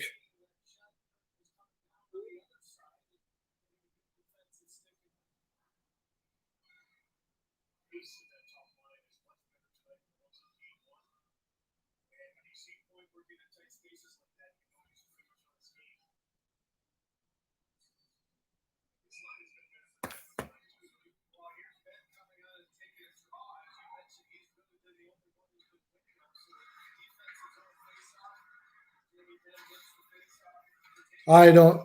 He doesn't look like too much of a point producer, actually. I don't even think he'll get 30. 20. 3-0, yeah.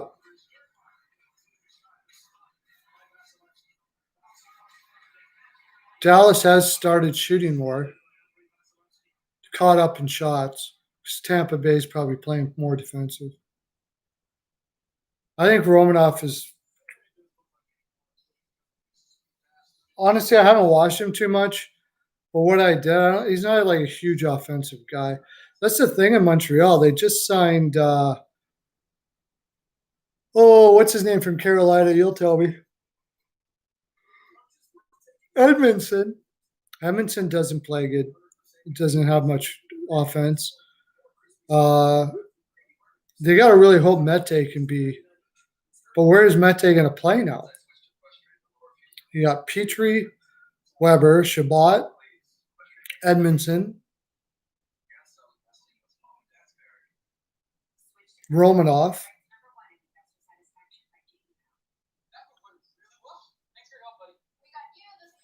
Rookie of the year next year?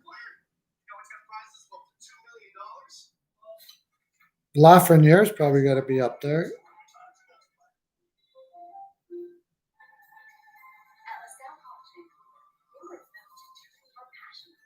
Oh, they'll come back. If they're gonna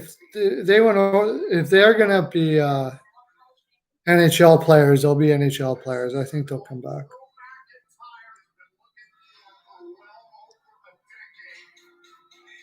I don't know. Is it going to be Domi or is it going to be, I don't know. I imagine it will be Domi. But I don't know what you're going to get from Mete and Domi. You're selling low because Mete has not. He's got the skill, but he hasn't had an opportunity. He hasn't really showed it in Montreal to reach that he can play a regular shift in the NHL.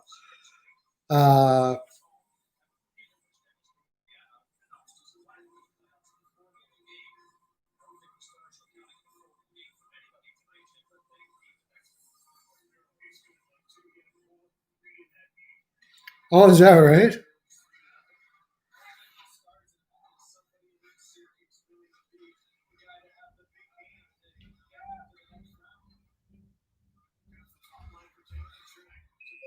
Well, I'm thinking that you trade Dano to get a number one center. You're not going to get it with Domi.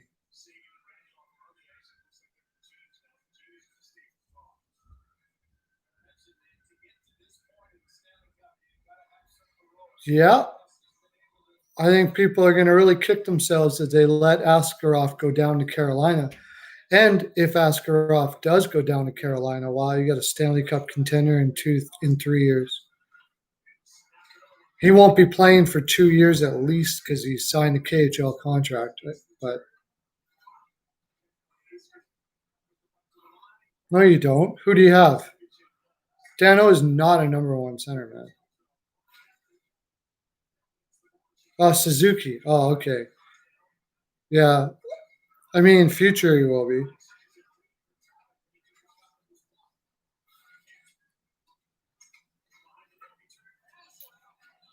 So he will be. I wouldn't call him a number one yet, but he will be a number one center. No, he shouldn't. Dano should not be in anyone's number one if they want to make be in the playoffs. Need somebody with more dimension than Dano. I love Dano, but a number one center, he's not. Yeah, that's why I keep on hearing about this guy, Konovalov. He's 24 and he's playing well, but is he as good as Askarov? I'm hearing no.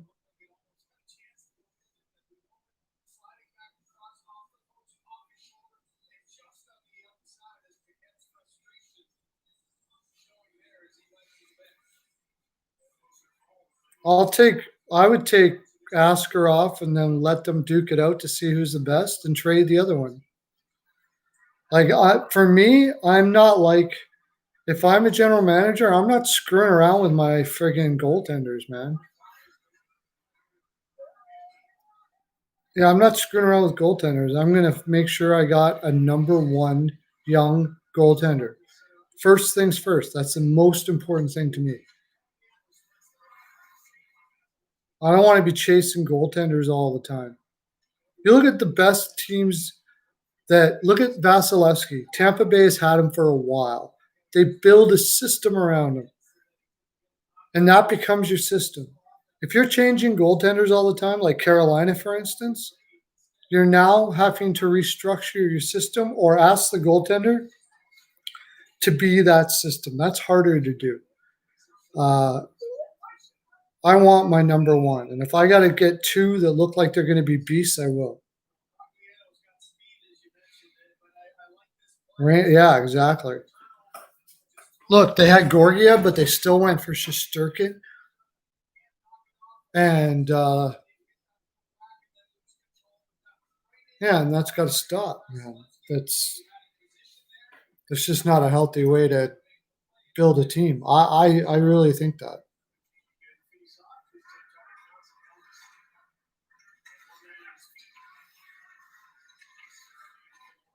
The idea is that you can find a goaltender more likely than another one, but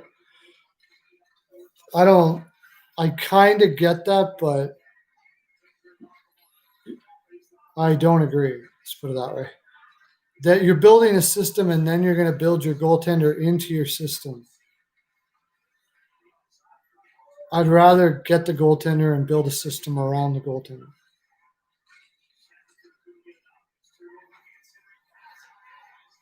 I have no idea. I think he's going to have to settle for $4 million for 2 years or something like that. Who's going to give him more in the NHL now? I mean, he's struggled for 2 years in a flat cap world. Nobody's going to say, well, maybe Holtby will be, and give him 7. I don't think so, anyway.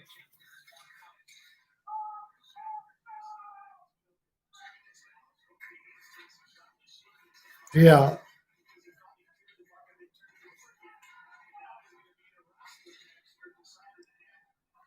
That too. And I don't think he's going to sign in Vancouver. So, I mean, if Carolina was smart, well, I mean, now, I mean, you wait for the draft. If you can get Askarov at the draft, then you just need a goaltender to fill in for 2 years. Go get Marc-Andre Fleury for 2 years. See if you can get them to take like $2 million off the contract.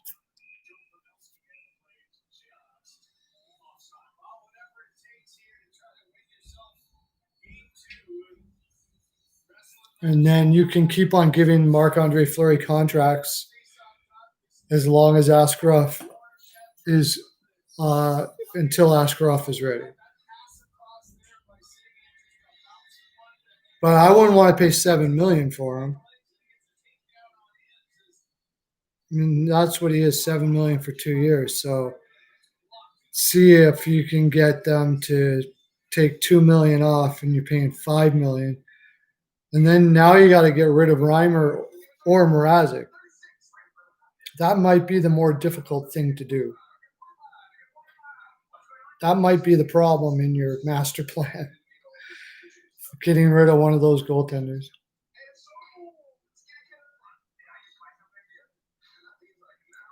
Fleury's already getting paid $7 million for the next 2 years. His contract has 2 more years on his contract at $7 million each.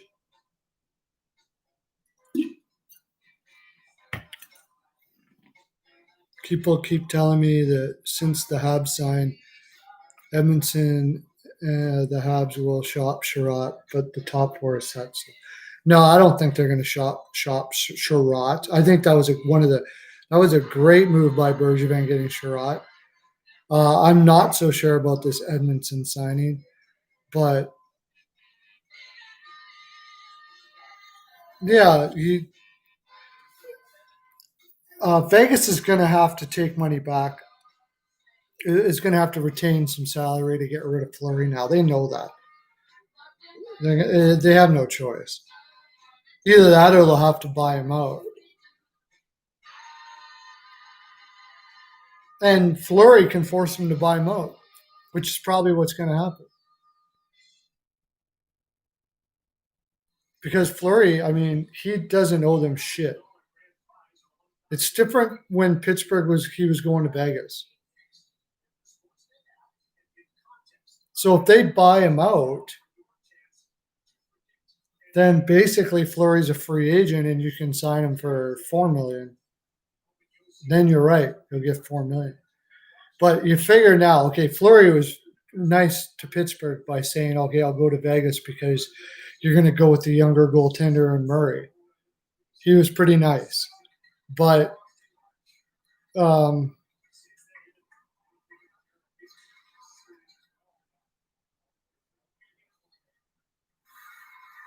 older team problems, yeah.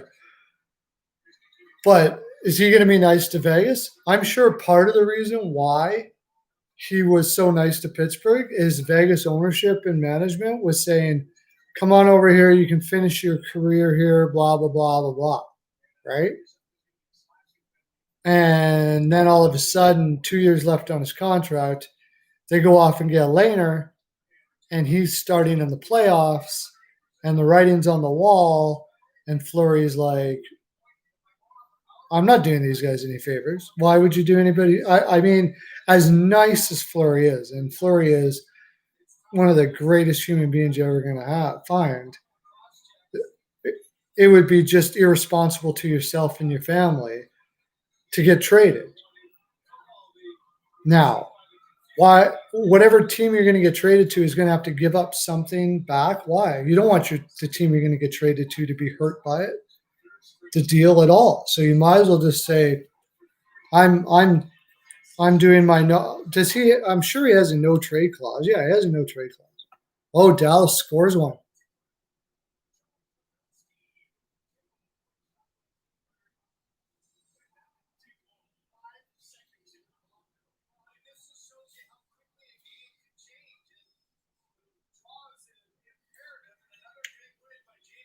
So, like, if I'm Fleury, not for Dallas, no, but I'll Perlo dance for you anyways. Perlo dance. I should just keep on doing that. Maybe I'd actually get some people watching.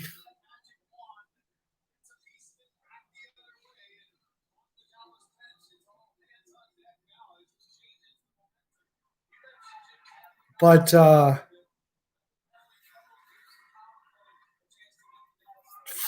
Pavelski has 10 goals in this playoffs. My gosh. No way.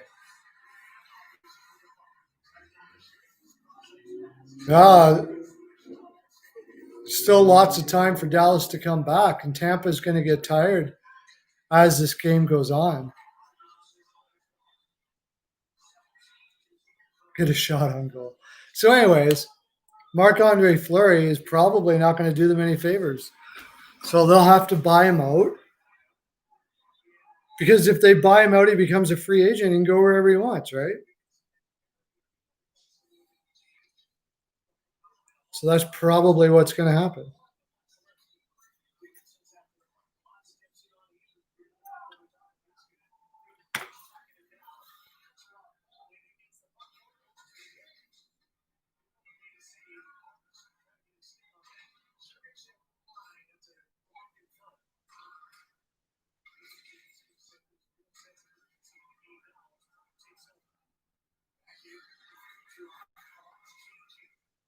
Oh my gosh, what a terrible play that was.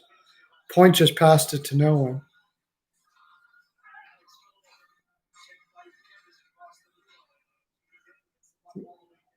Do they have the cap space to keep a $7 million goaltender?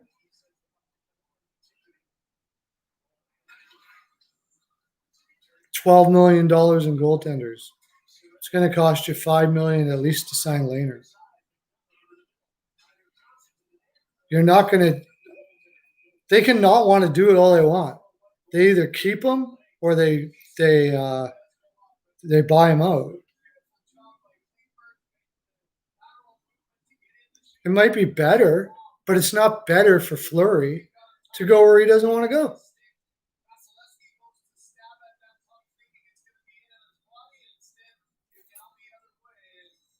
I have Tampa in 6.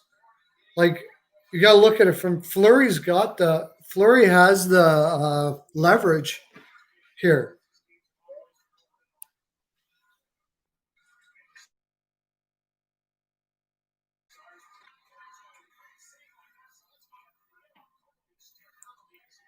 Like, if I'm Fleury, okay, ask me where you want to go.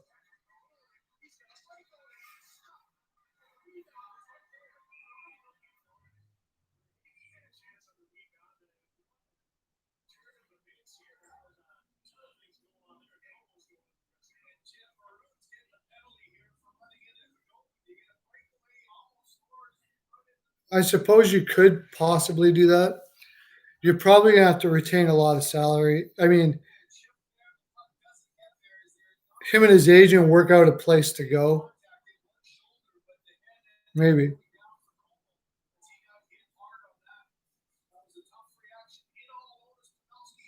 $2 to $3 million for the next 4 seasons.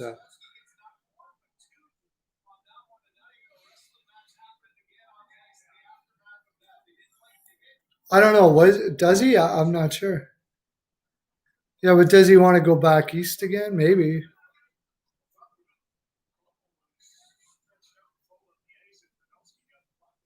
Him and his agent can work out a deal somewhere. 17 million for 2 goalies. Yeah.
Yeah, did that make any sense to you?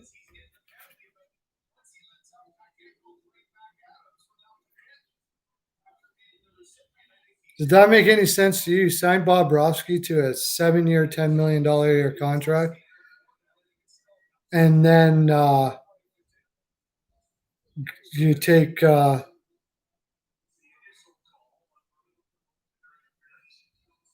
Knight.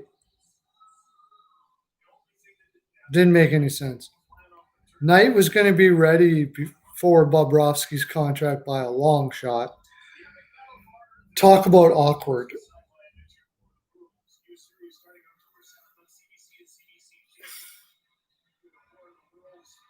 Overreaction to I need a goaltender, I guess. I'm not sure.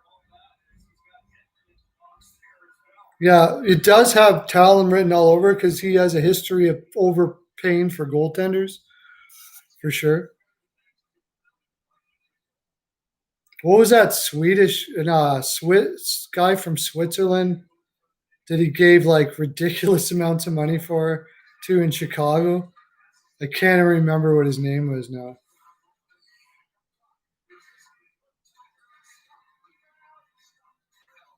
And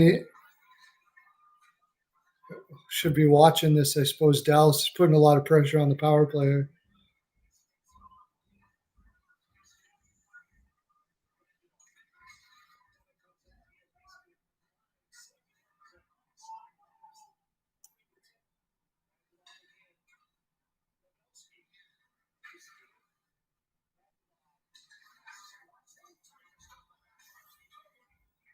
Oh, nice. Whew.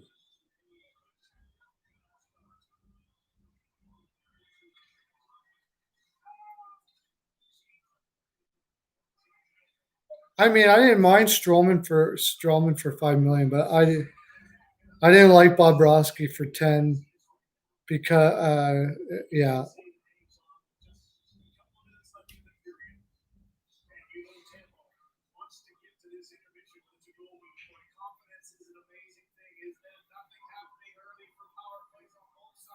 They're not going to lose Barzell.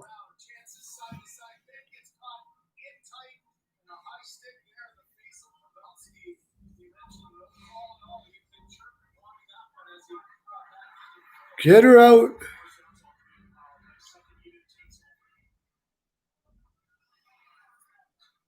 They'll sign Barzal come hell or high water. There's lots of guys they'll trade away to make sure they got Barzal. Shot on goal.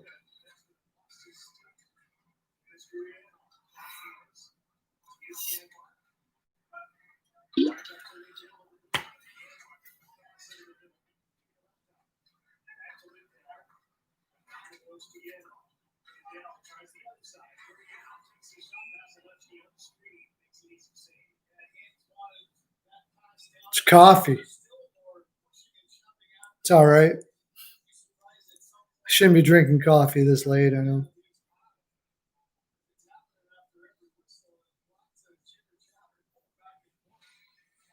I don't drink, so.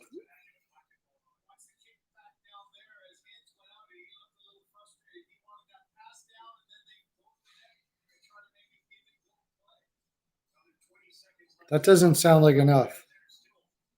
6 times 9. What are you talking about? No. 8 years starting 72. 8 years 72 at least. 8 years 72.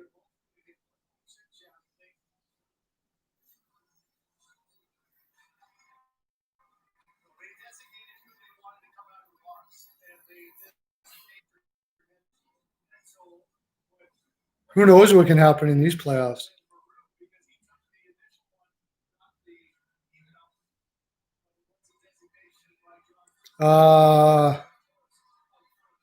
Year and 7 months, somewhere around there.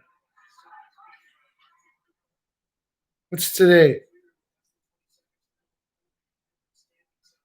Yeah, year and 7 months.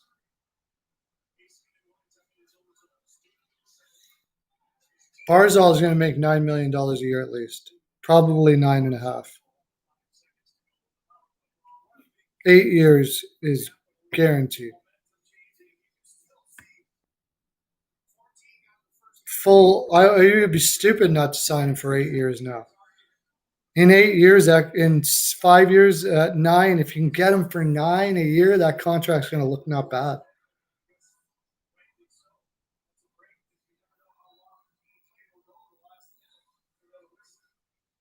Yeah. He was commenting on what I had in my thing here is coffee. I told him I don't drink anymore.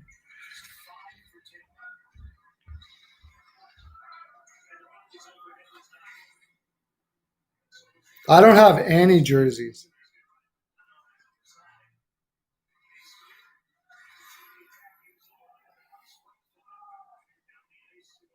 I was an addict for most of my life. I don't have jerseys. They were pretty low on the shopping list.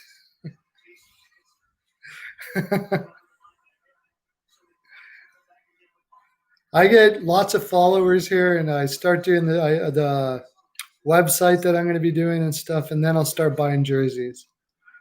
Steel Flyers website, start getting paid, start making some money, then I'll start buying jerseys. No, still not now. I'm just barely getting by, dude. Like barely. Jerseys are pretty low on my shopping list still right now. Rent and some food, and that's about all I got.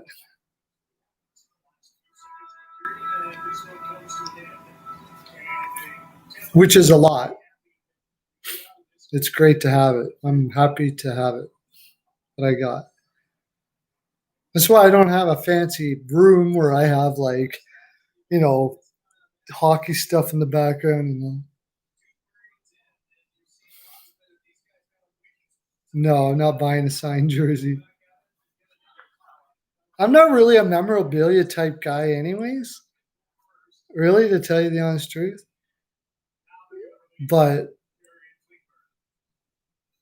yeah, I have OBS. Yeah, I know that's. Can you show me how to do that? I have OBS, but every time I try to go on OBS,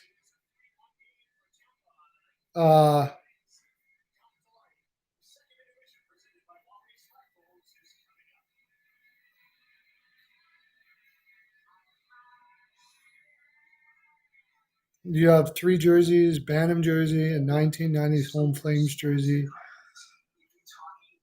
90s Canes home jersey, and Canes recent black alt. I like those black alternative. Yeah, they're nice.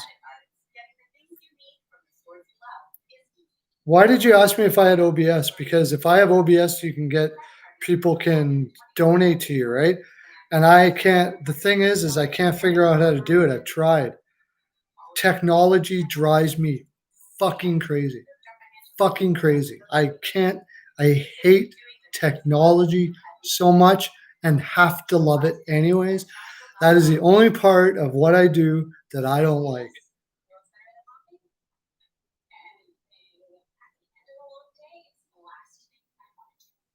What do you use? I don't even know how to use the OBS so you can have the little thing, donation thing and stuff like that. You have 11 jerseys? Oh, cool. That's right on. If I would have jerseys, I would have. If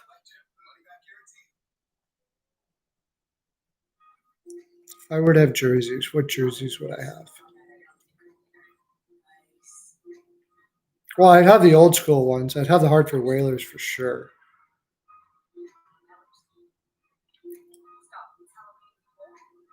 What jerseys do I like now? Yeah, I'd like to get the Kraken jersey for sure. I like that. It's a sharp looking jersey. I like the New Jersey Devils jersey.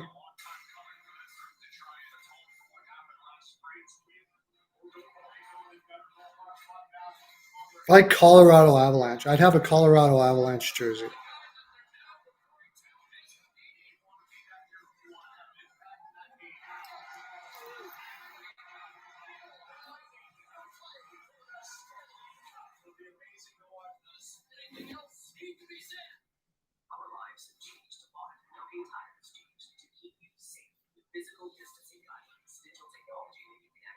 Habs sends for 100 classic game. Golden Knights, Oilers, Ducks, Red Wings, Rangers, Thrashers, Avalanche. Avalanche, you have an Avalanche. Thrashers, that's pretty cool.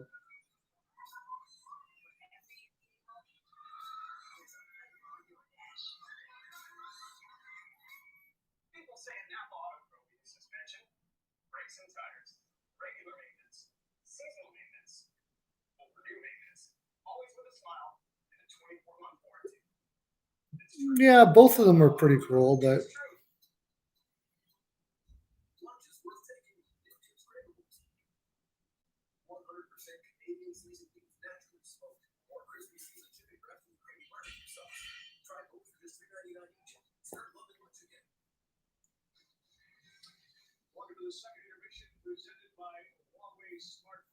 jersey collection video, yeah.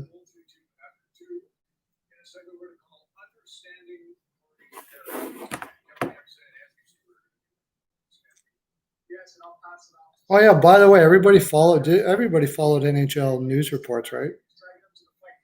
All 4 of us.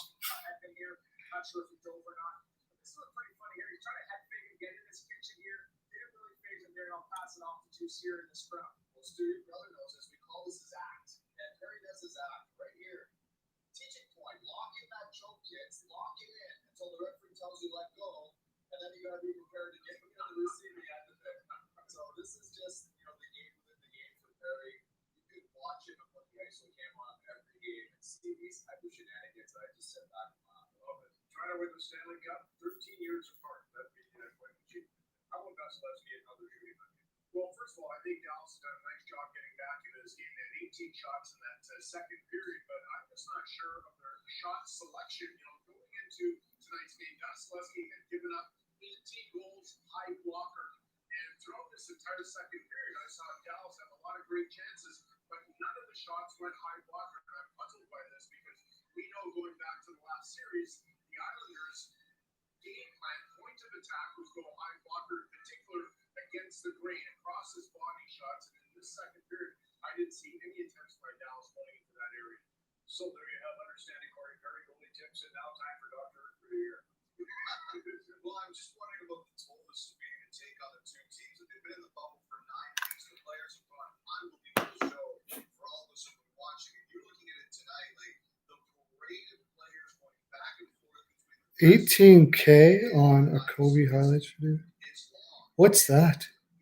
These two teams, they're not shrinking violence. Tampa's top down. What's 18K on a Kobe highlights video for the Habs? Against the New York Islanders, who are as tough as they come. What does that mean? Tampa holds on. It's 1-1. Oh, you got 18K? Wow. I can't get. How do you get views, dude? I don't get shit for views. I obviously suck. Look at my thing. I get like 70. I used to get views back in the day when I was like, I got to go back to drinking, I guess. When I was drunk and I was doing Jaime's body lube and all kinds of shit like that. I used to get views like crazy. I don't get anything for views anymore.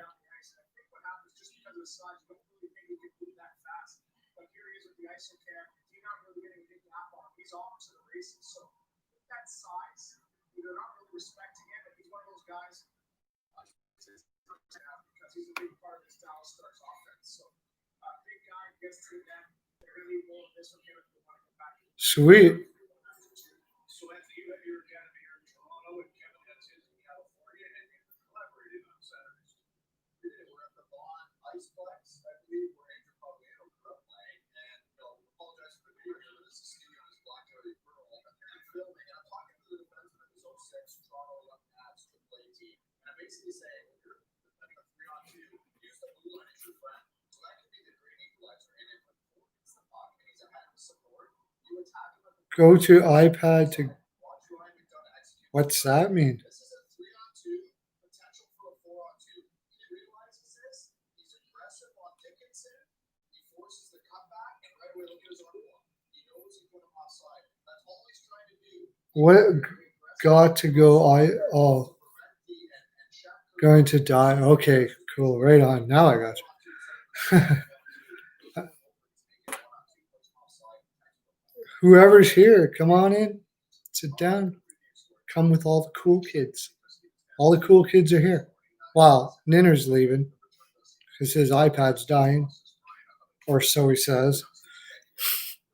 And yeah, we got Lauren. Lauren's part of the furniture. He's here constantly all the time. I don't know who else we got here.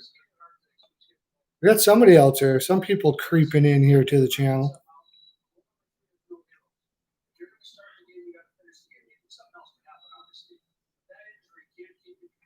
Peter Forsberg in disguise playing pickup hockey, acting like a scrub.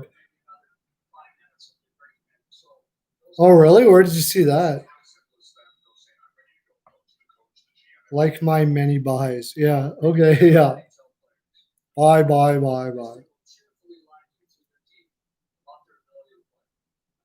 Yeah, I imagine you saw that on YouTube. I think I remember something like that. I don't know if I saw it or heard about it or something.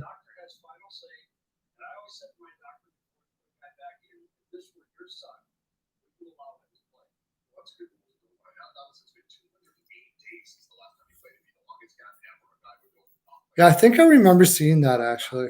Peter Forsberg was a pretty cool guy. Everybody leaving now.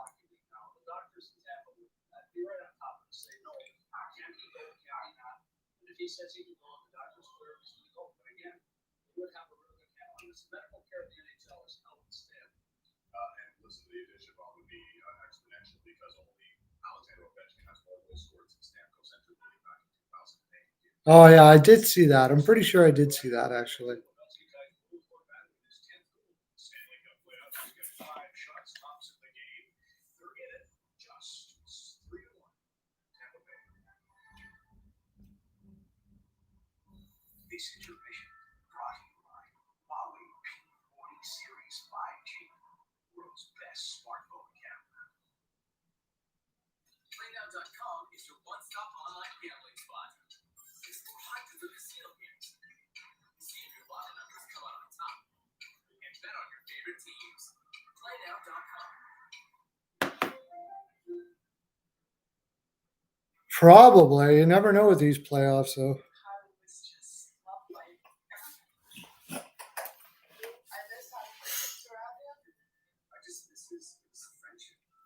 Dallas isn't going to give up for sure. The joy in our home is gone. To live with it for the rest of my life. To find out how you can put an end to impaired driving. Is there anything? There's no basketball on today.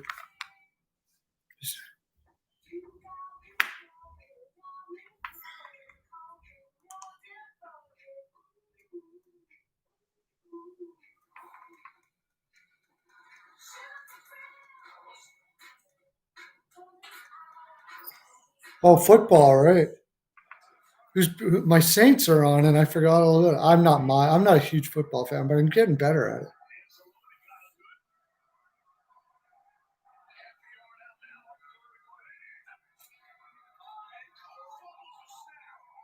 I still say Tampa wins. Sticking with my pick.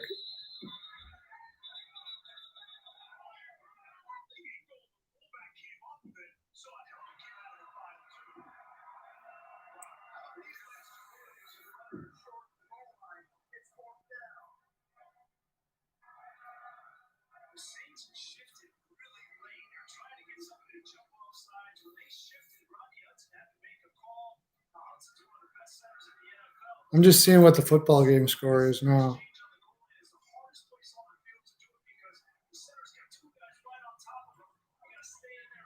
I just think Tampa especially if they can get some of their injured players back. Just overall, they're just too strong to not win this. Okay, cool. Oh, the Raiders just got a touchdown. Oh, the Raiders are destroying the Saints. No, they're not destroying them. 23-10. 23-17.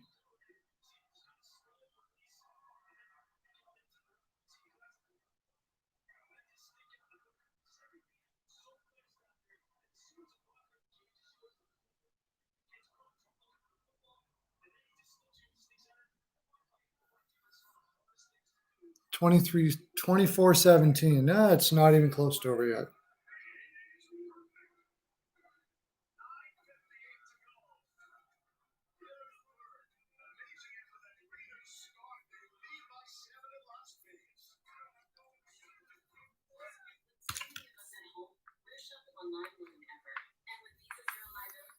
It could be like Dallas could come back in this game because their defense has got to be tired in the third here. And that could be a problem moving on too, because they're going to get more and more tired in the series, depending on if Bogosian is ready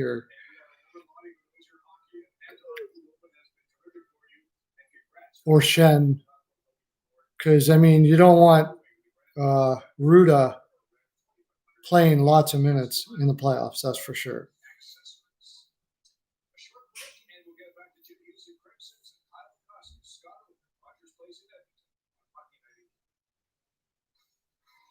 Oh, this intermission's so long.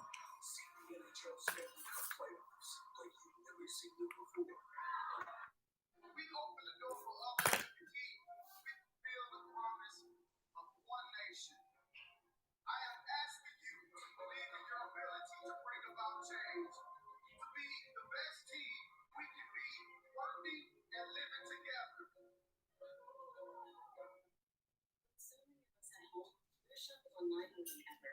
And with Visa Zero Liability, you don't have to worry about fraudulent purchases, which gives you confidence. A lot more confidence. For peace of mind online, Visa's got you covered. The September upgrade.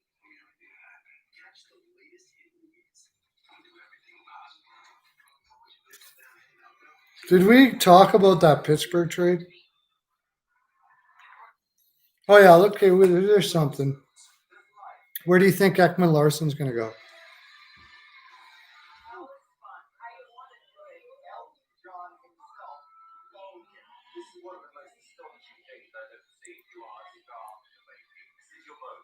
America's Got Talent. Tuesdays and Wednesdays at 7 Central on CTV.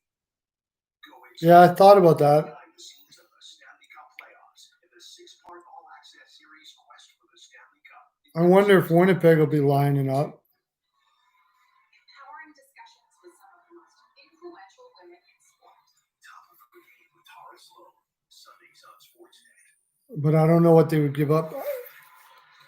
The thing is, whoever takes them, I mean, the team that gets them will be the team that gives it as little salary back and the most amount of picks.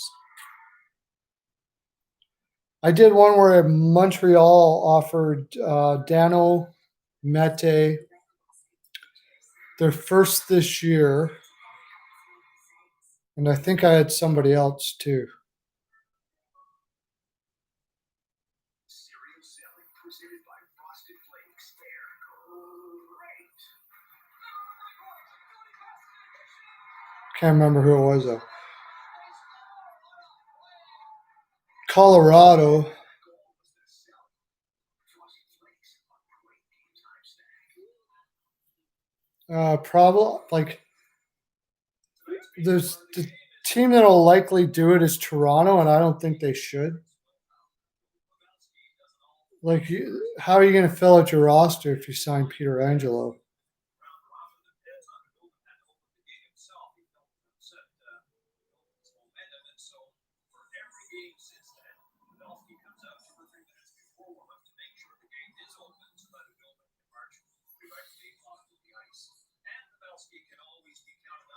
But there's going to be a lot of teams looking at Peter Angelo. But you're talking about an 8.5 to like they offered him 7.7 and he turned it down. So I'm thinking that's about $1.3 million shy of what he wants. So you're looking at $9 million a year.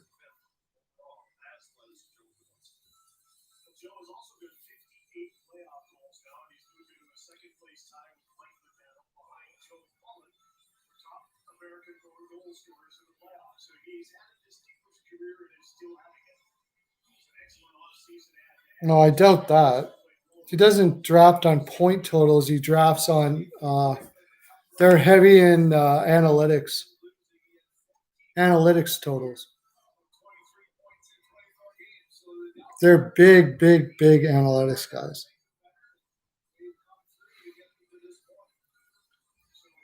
And I'm sure they want.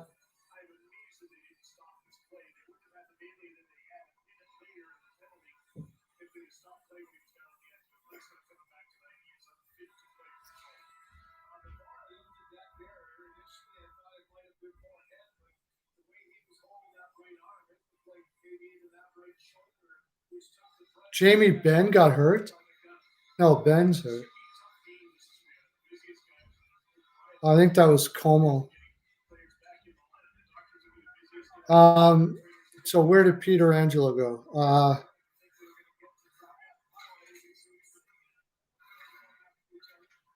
Should do a video on that tomorrow.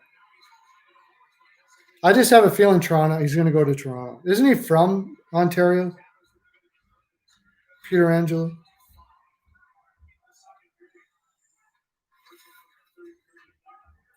Let Tanev go. If Vancouver lets Tanev go, doesn't sign Markstrom and rolls with Demko, and maybe gets a guy like Talbot instead, I could see that.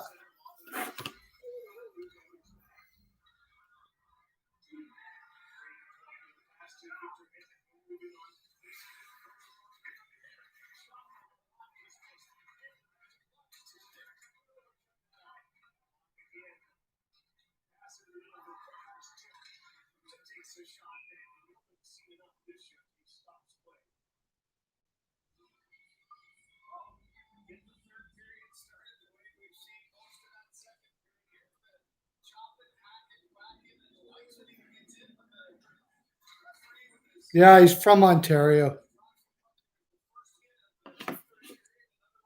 Now, if he's from Ontario, I don't know what they're gonna do if they sign him for $9 million. Like, what are they gonna? How are they gonna fill out their roster? Nylander's got to go then for sure. They got to trade Nylander if they sign Peter Angelo, and they can't take money back.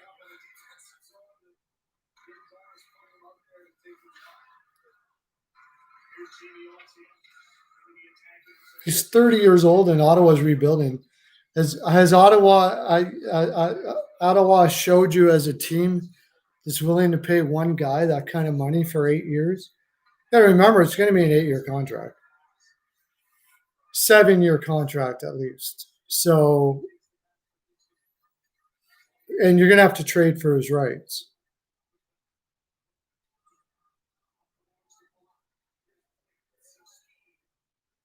You have to trade for his rights to get, so he gets 8 years.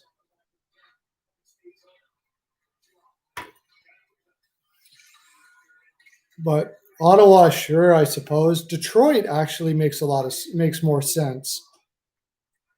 Detroit makes more sense, but again, they're so rebuilding. Like, do they have a 4-year window at the end of that 4 years? And does Peter Angelo want to go to a team like Ottawa or Detroit? I don't think so. Why would you want to at this stage of your career? You might as well keep on rolling for a cup, right?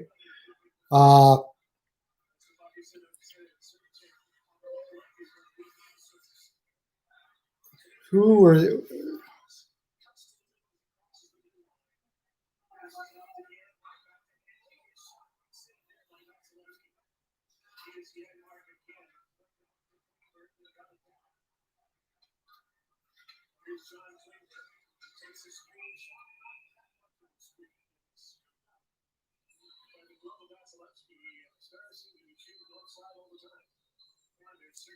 the Stars are out shooting Dallas now, or the Stars are out shooting the Lightning now.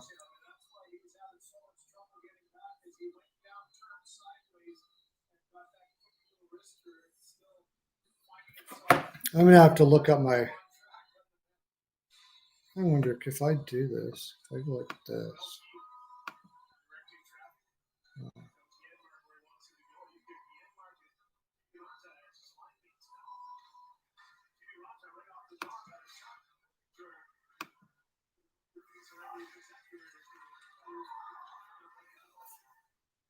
So if he's from if he's from Toronto, somewhere I'm thinking somewhere in that area. I mean, Boston would love to have him, but I don't think they could afford him. Pittsburgh, New Jersey would definitely want to give him $9 million a year.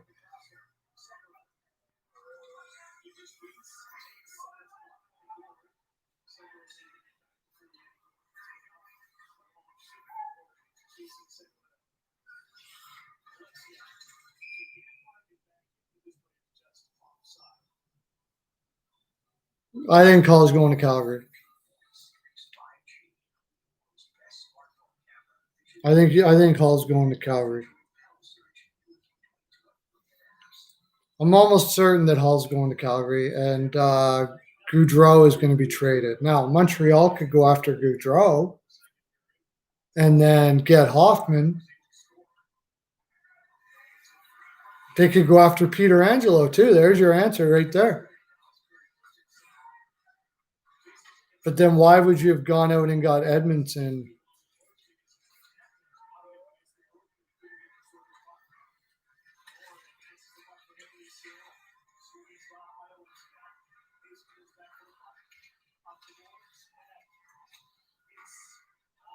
Rangers all day.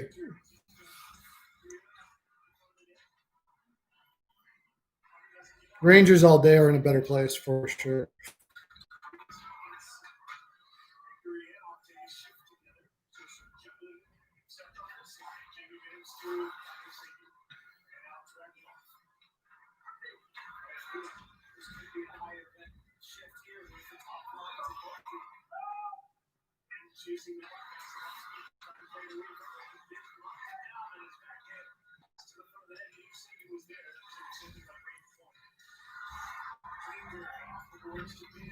Okay, let's go down the list here. Places he can go. I got my cap friendly out.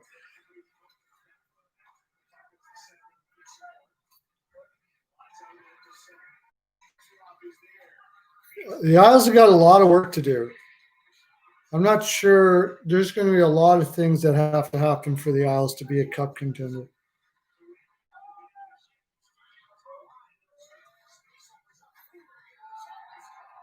Oh, there you go. 3-2.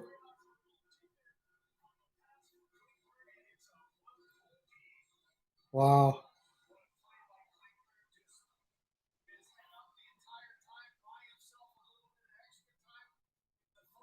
$14.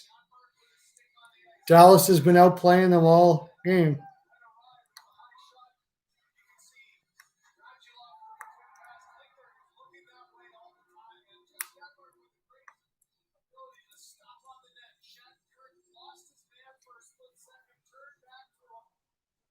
Shit.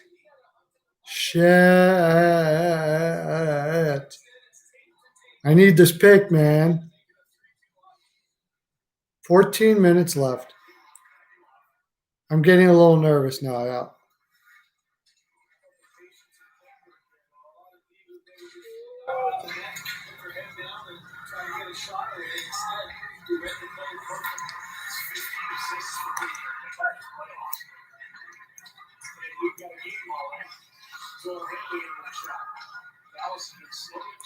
Tampa does not look good in the third, and I was afraid of that. They only have 5 defensemen, so.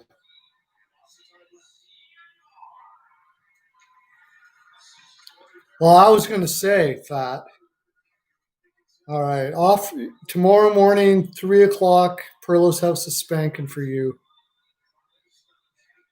I'll give you a VIP, just pass. Just come in and I'll give you the pass.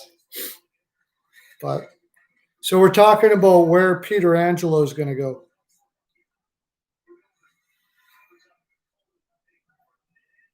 Well, especially when you only have 5 defensemen on playing against a big team like Dallas, and one of them is Jan Ruda.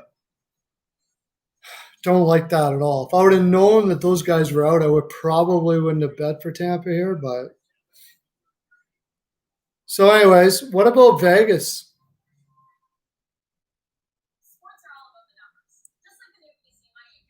Peter, going to the Habs makes sense to a certain extent, except that they gave Edmondson all that money.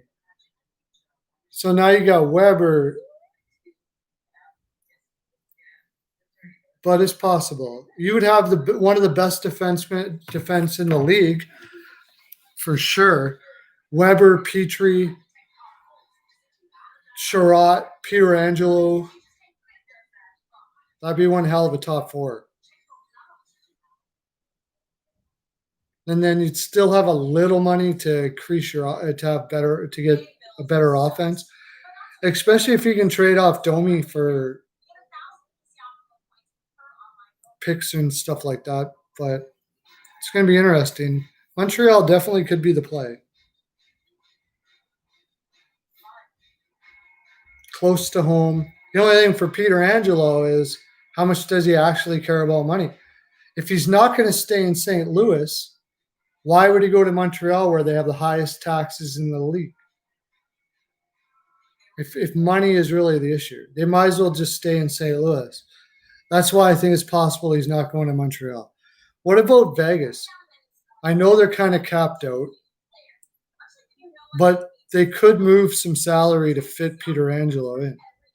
And they're the type of team that doesn't seem to care about the futures.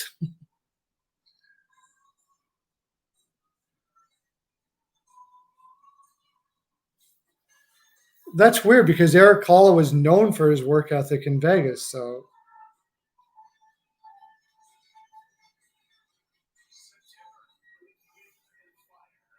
I don't think Eberle is going to go for Riley Smith. That's not going to fly, but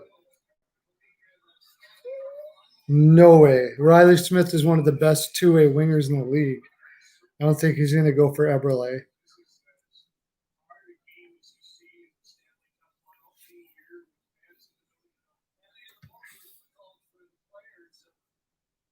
Yeah. Really, eh? That's weird.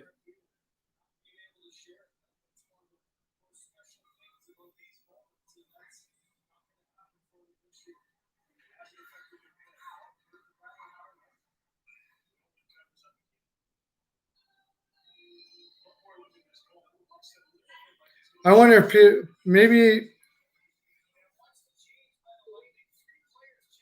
Winnipeg, Colorado, New Jersey, I think would be the three teams, and then Toronto. And like I said, I don't know. Okay, let's look at Toronto if they do happen to sign him to $9 million a year.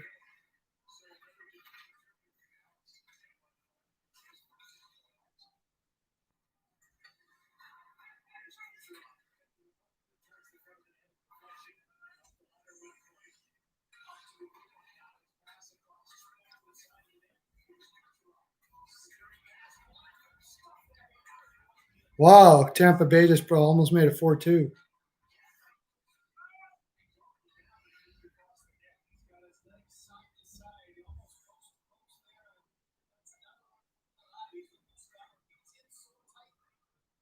So, okay.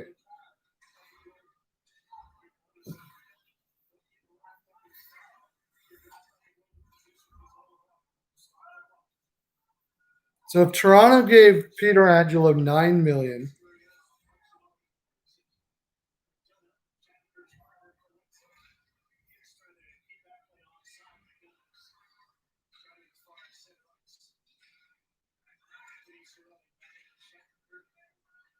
they have $6 million in cap space. So they're definitely gonna have to trade Nylander for picks, like for prospects and picks, nothing back. Where I'm sure they could do that. There's teams out there that'll do that. Detroit Red Wings would probably do that. Anaheim Ducks would probably do that. There's teams that are going to give you prospects and picks for Nylander.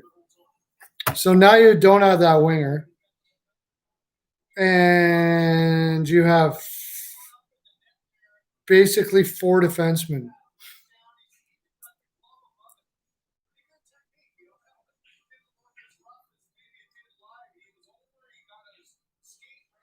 You got Muzzin, Riley,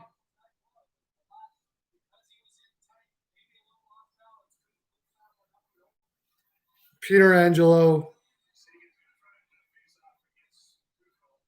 and that's 3 lefties. He's a lefty, you said, too, right?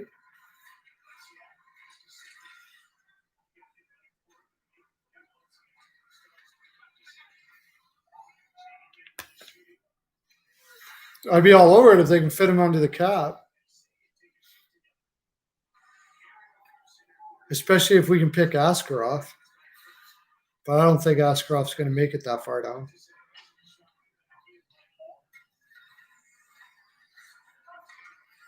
They got to find a way. They would have to find a way to fit him under the cap. But Manny would look nice beside McDavid. Ooh, that'd be insane. Or Dre.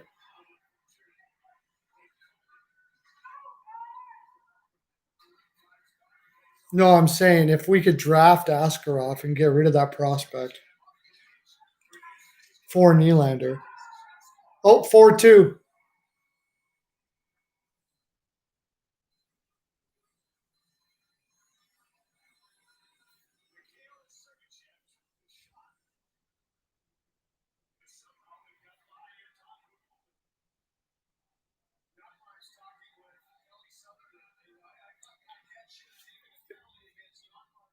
Yeah, well, that's what I mean. They're not going to, unless they move up in the draft. But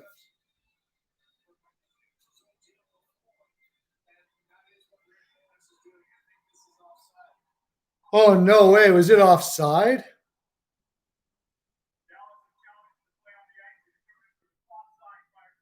Holy shit. You got to be kidding me.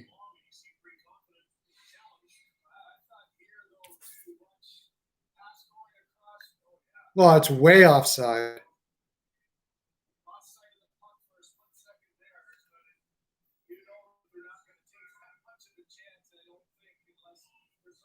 That's way offside.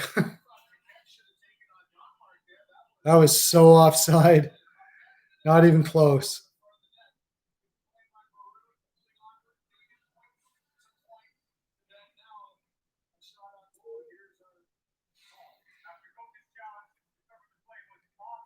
Yeah, I was way offside.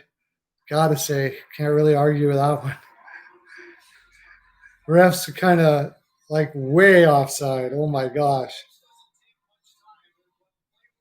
There's no ref on the line at all.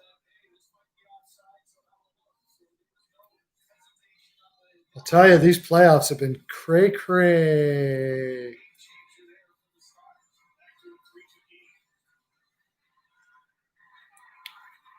So I think it's New Jersey. For Peter Angelo, it's either New Jersey. New Jersey makes the most sense to me. I know they're a rebuilding team, but they're a fairly established rebuilding team. They would become instantly way better.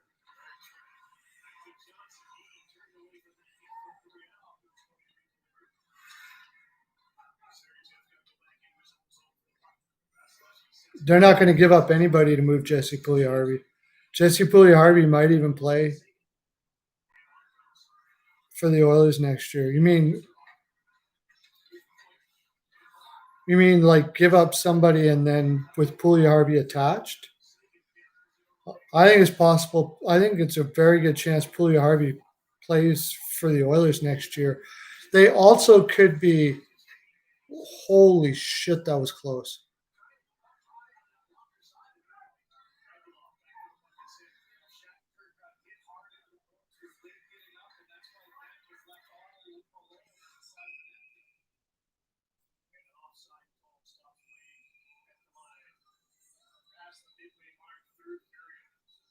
The only other thing that they could be doing with Puljujarvi there is they could be making it sound like he's going to stay. Like they could be talking to him to make it sound like he's going to stay, so it drives up his value.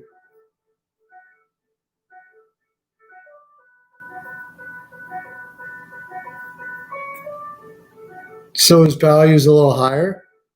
But honestly, he had a point a game in Finland, which was the most on his team. I'm hearing that translates to about a 40-point player in the NHL. Now he still has upside, but what's his upside? 25 goal scorer, 30, 25 and 30 maybe, 50 points, 55-point winger, something like that. Still young. He'll probably be used in a trade to get something. The Oilers will definitely make trades for sure.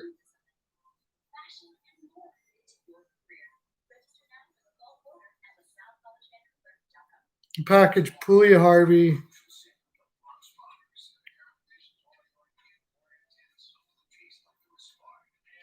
Yeah, he told me that. I don't know how good news that is. We'll see what he does in the league. If he's going to be in that league, how old is he now? 21? That's Denmark, right? In order for him to be, he's got to be getting like a point and a half a game there to be considered a real top prospect. Oh, the German league. Okay, that's a little more competitive. If he, how old is he now?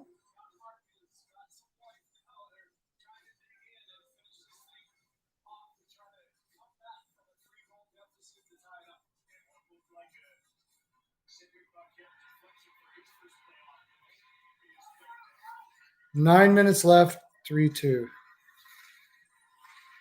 Hopefully Tampa doesn't sit on their heels.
21 next year in the German league. He's got to be. There's got to be at least a point a game there to be.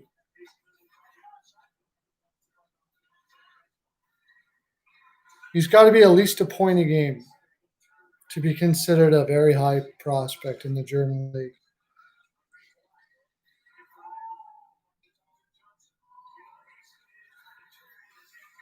So we'll see what he does there in Germany. Anything much less than a point a game, you're looking at he's going to have to be a bottom 6 forward in the league, I would say.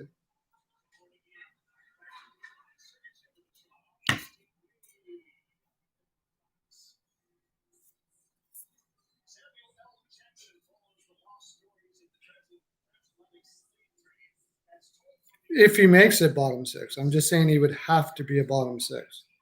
Problem with Bach is he doesn't play like a bottom 6. So he's going to have to establish his game.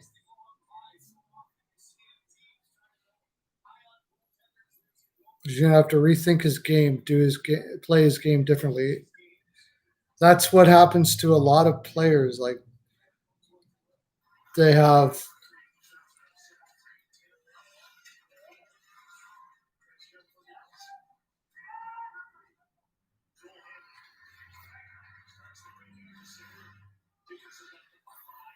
Well, it's funny what they say is like the skill sets of a top 6. A skill sets of a top 6 is a guy that can score points.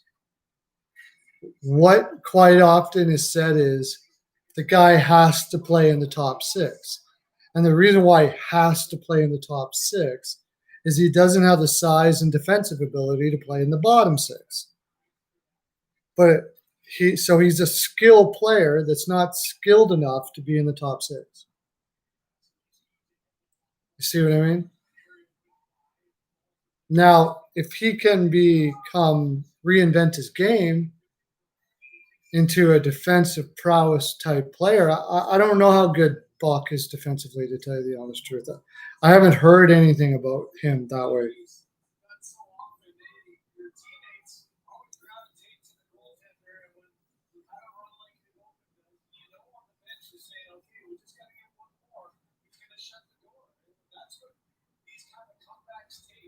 He definitely should be making his way on a lineup soon at 21. He's got to start getting minutes. If he doesn't start getting many minutes in the NHL the next 2 years, then you can pretty much be rest assured he's not going to make it.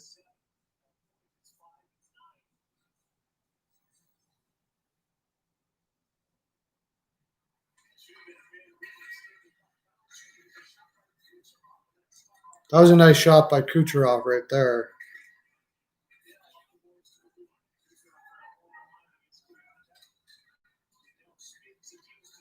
Yeah, we'll see.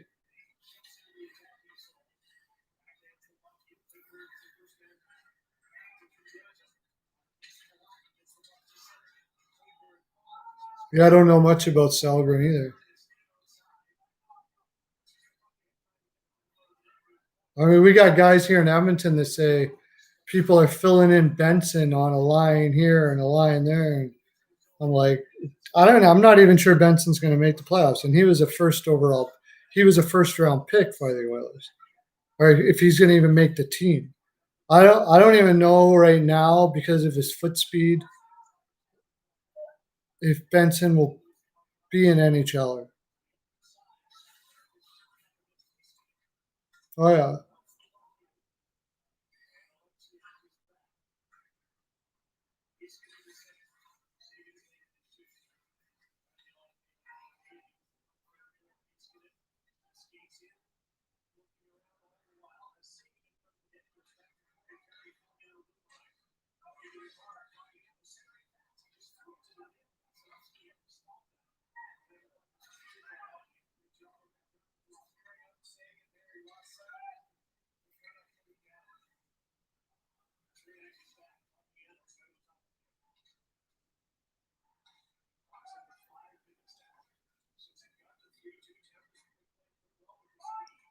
Four minutes left.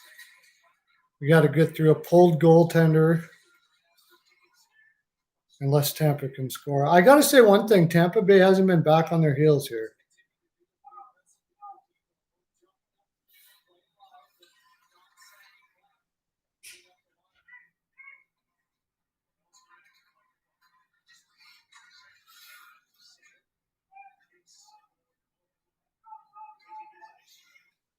How is that not interference? What happened there? I'd have to see that.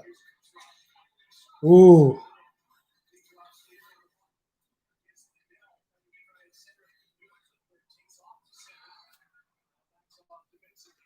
Tampa Bay's not sitting back on their heels at all here. I like this. Finally. This is a sign of a championship team. You're up one and you're not sitting back on your heels and you're pressing forward and you're still being aggressive.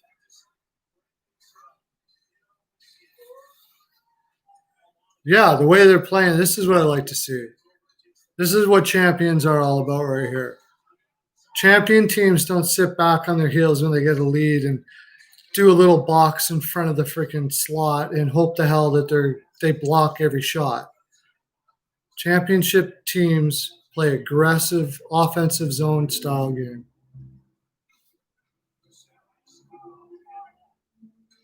Right now in their careers?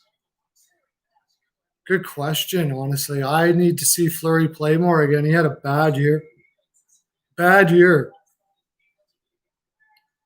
It's honestly a really good question. I mean, overall in his career, Fleury, but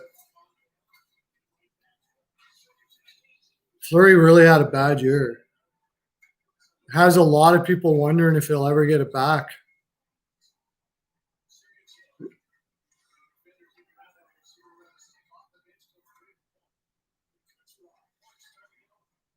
Greece late in the year didn't look that great. He seems to do that a lot, actually.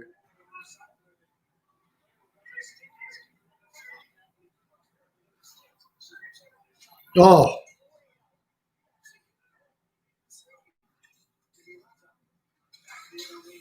$2:20 left. Come on, Tampa. Finish this off.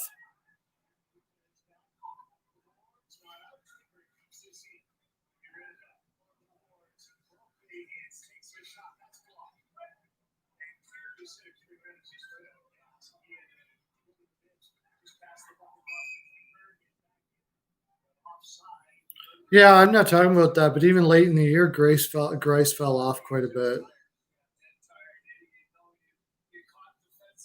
He doesn't seem to usually put like a damn good full year together, maybe once or twice. Like in his career, there's not even a question who's better goaltender. But right now, you could make a case, I suppose. Fleury really had a bad year. But we'll see what happens next year. I have a feeling when Fleury gets in a more comfortable spot over his father passing away and all that kind of stuff like that. Fleury's a very emotional guy. You saw that in Pittsburgh sometimes when he struggled. So once he gets his feet back on the ground again and stuff and gets on another team,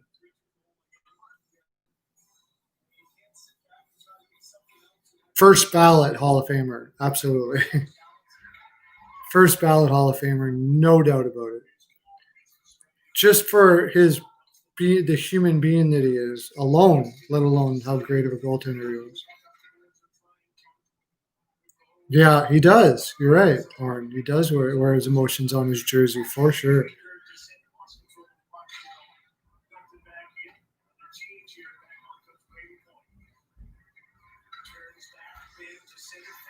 Nice move. Keeping it deep.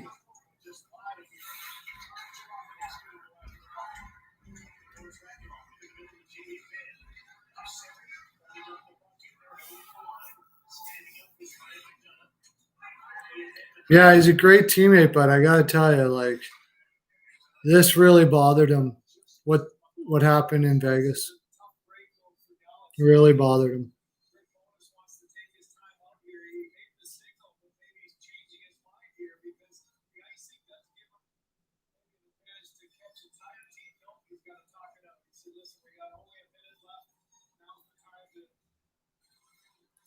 Yeah, I hope he lands on his feet. Like, where would Fleury play if they take $2 million back?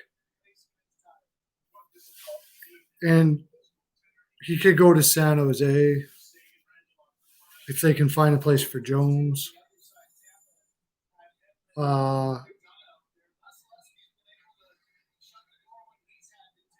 Carolina, like that would be a good one. Carolina. I know you hate San Jose, but you said he wanted to play somewhere warm. San Jose is warm.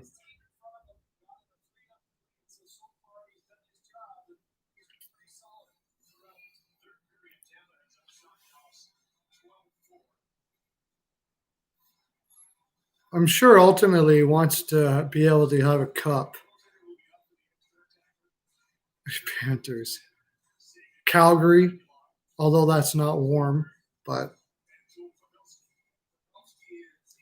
it seems like something Calgary would do.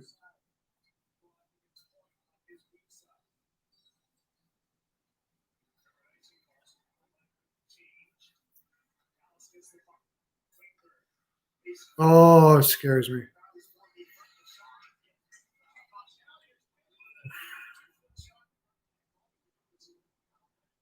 That was close. Very close.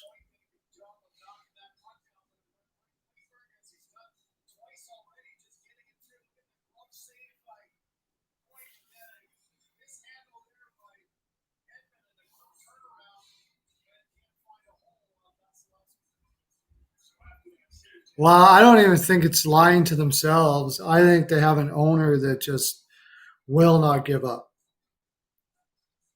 It's not Wilson. It's not Wilson that's doing that. Wilson wanted to rebuild a long time ago. He was trying to trade Thornton. But the owner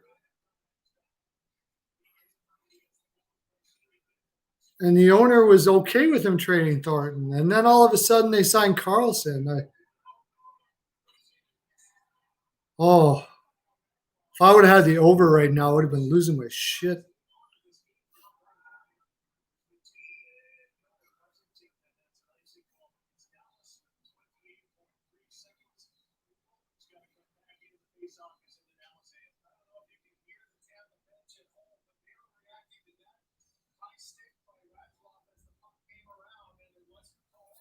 I don't think Nashville needs to rebuild. I mean, how do you rebuild when you have Josie?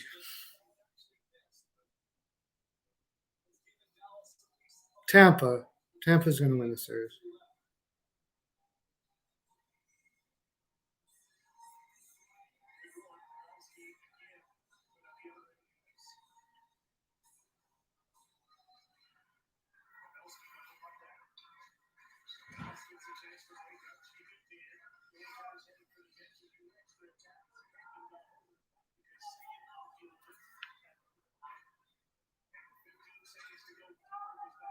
He might come back for one game that, like, if it's like a game 7 or something like that.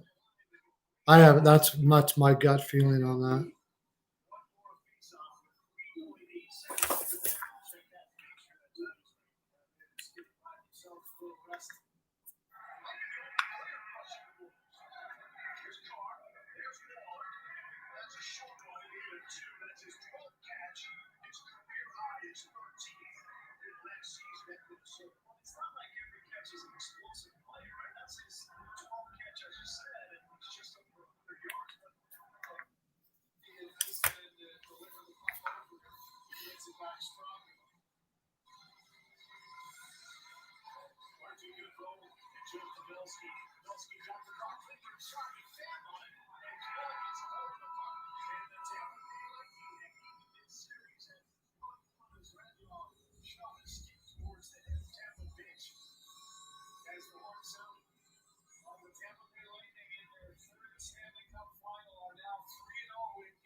Stop dreaming.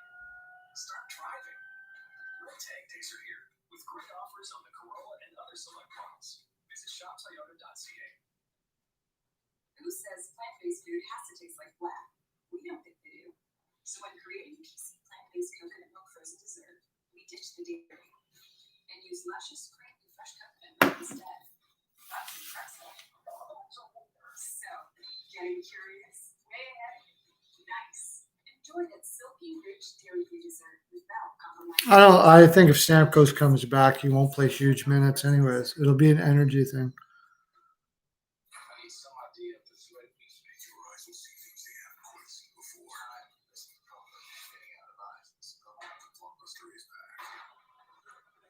Yeah, from what I saw from this game, if they can get back some defensemen, that's going to be the thing. Can they get back defensemen? Is Bogosian going to be back? Bogosian is forever injured, right? Like, geez, the last thing he needed to do for his career was get injured in the playoffs. I don't know. I don't know who's going to give him a contract. He might get $1 million a year now for the rest of his career if he's lucky.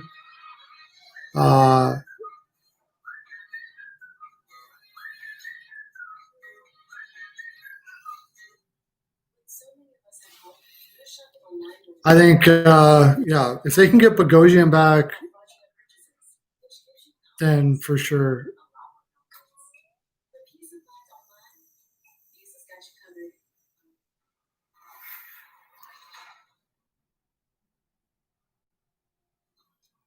If he's going to be his real C, he's going to play what he can play. I mean, just having him in the lineup would be huge.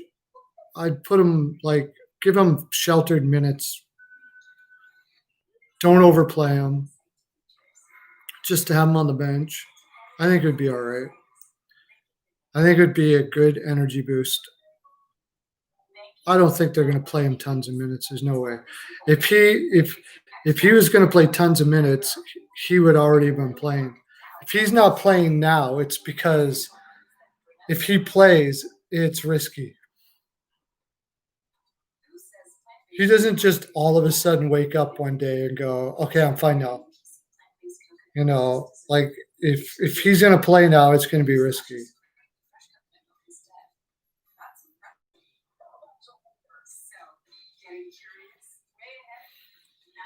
Yeah, I think so. It's quite simple. You can't play straight line against Dallas. You have to pass. You have to play creative and not stop being aggressive. I mean, you just got to keep on. You got to be creative against them. And I don't know why teams weren't doing it. They kind of, well, they sort of were, I guess, but they coaches do this all the time when you're struggling scoring, pass it back to the point and just get a tip. And that's how we're going to do it. You know, keep it simple. And I don't agree with that. If you're a skilled team, be a skilled team.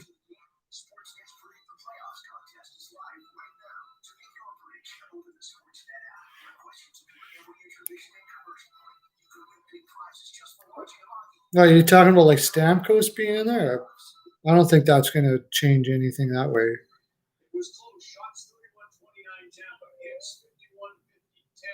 Oh, I don't agree. No, we totally disagree on that one.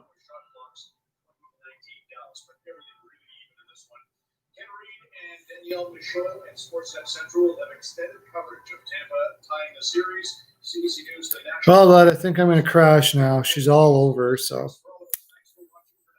I'll talk to you later, my friend. Have a good one, buddy.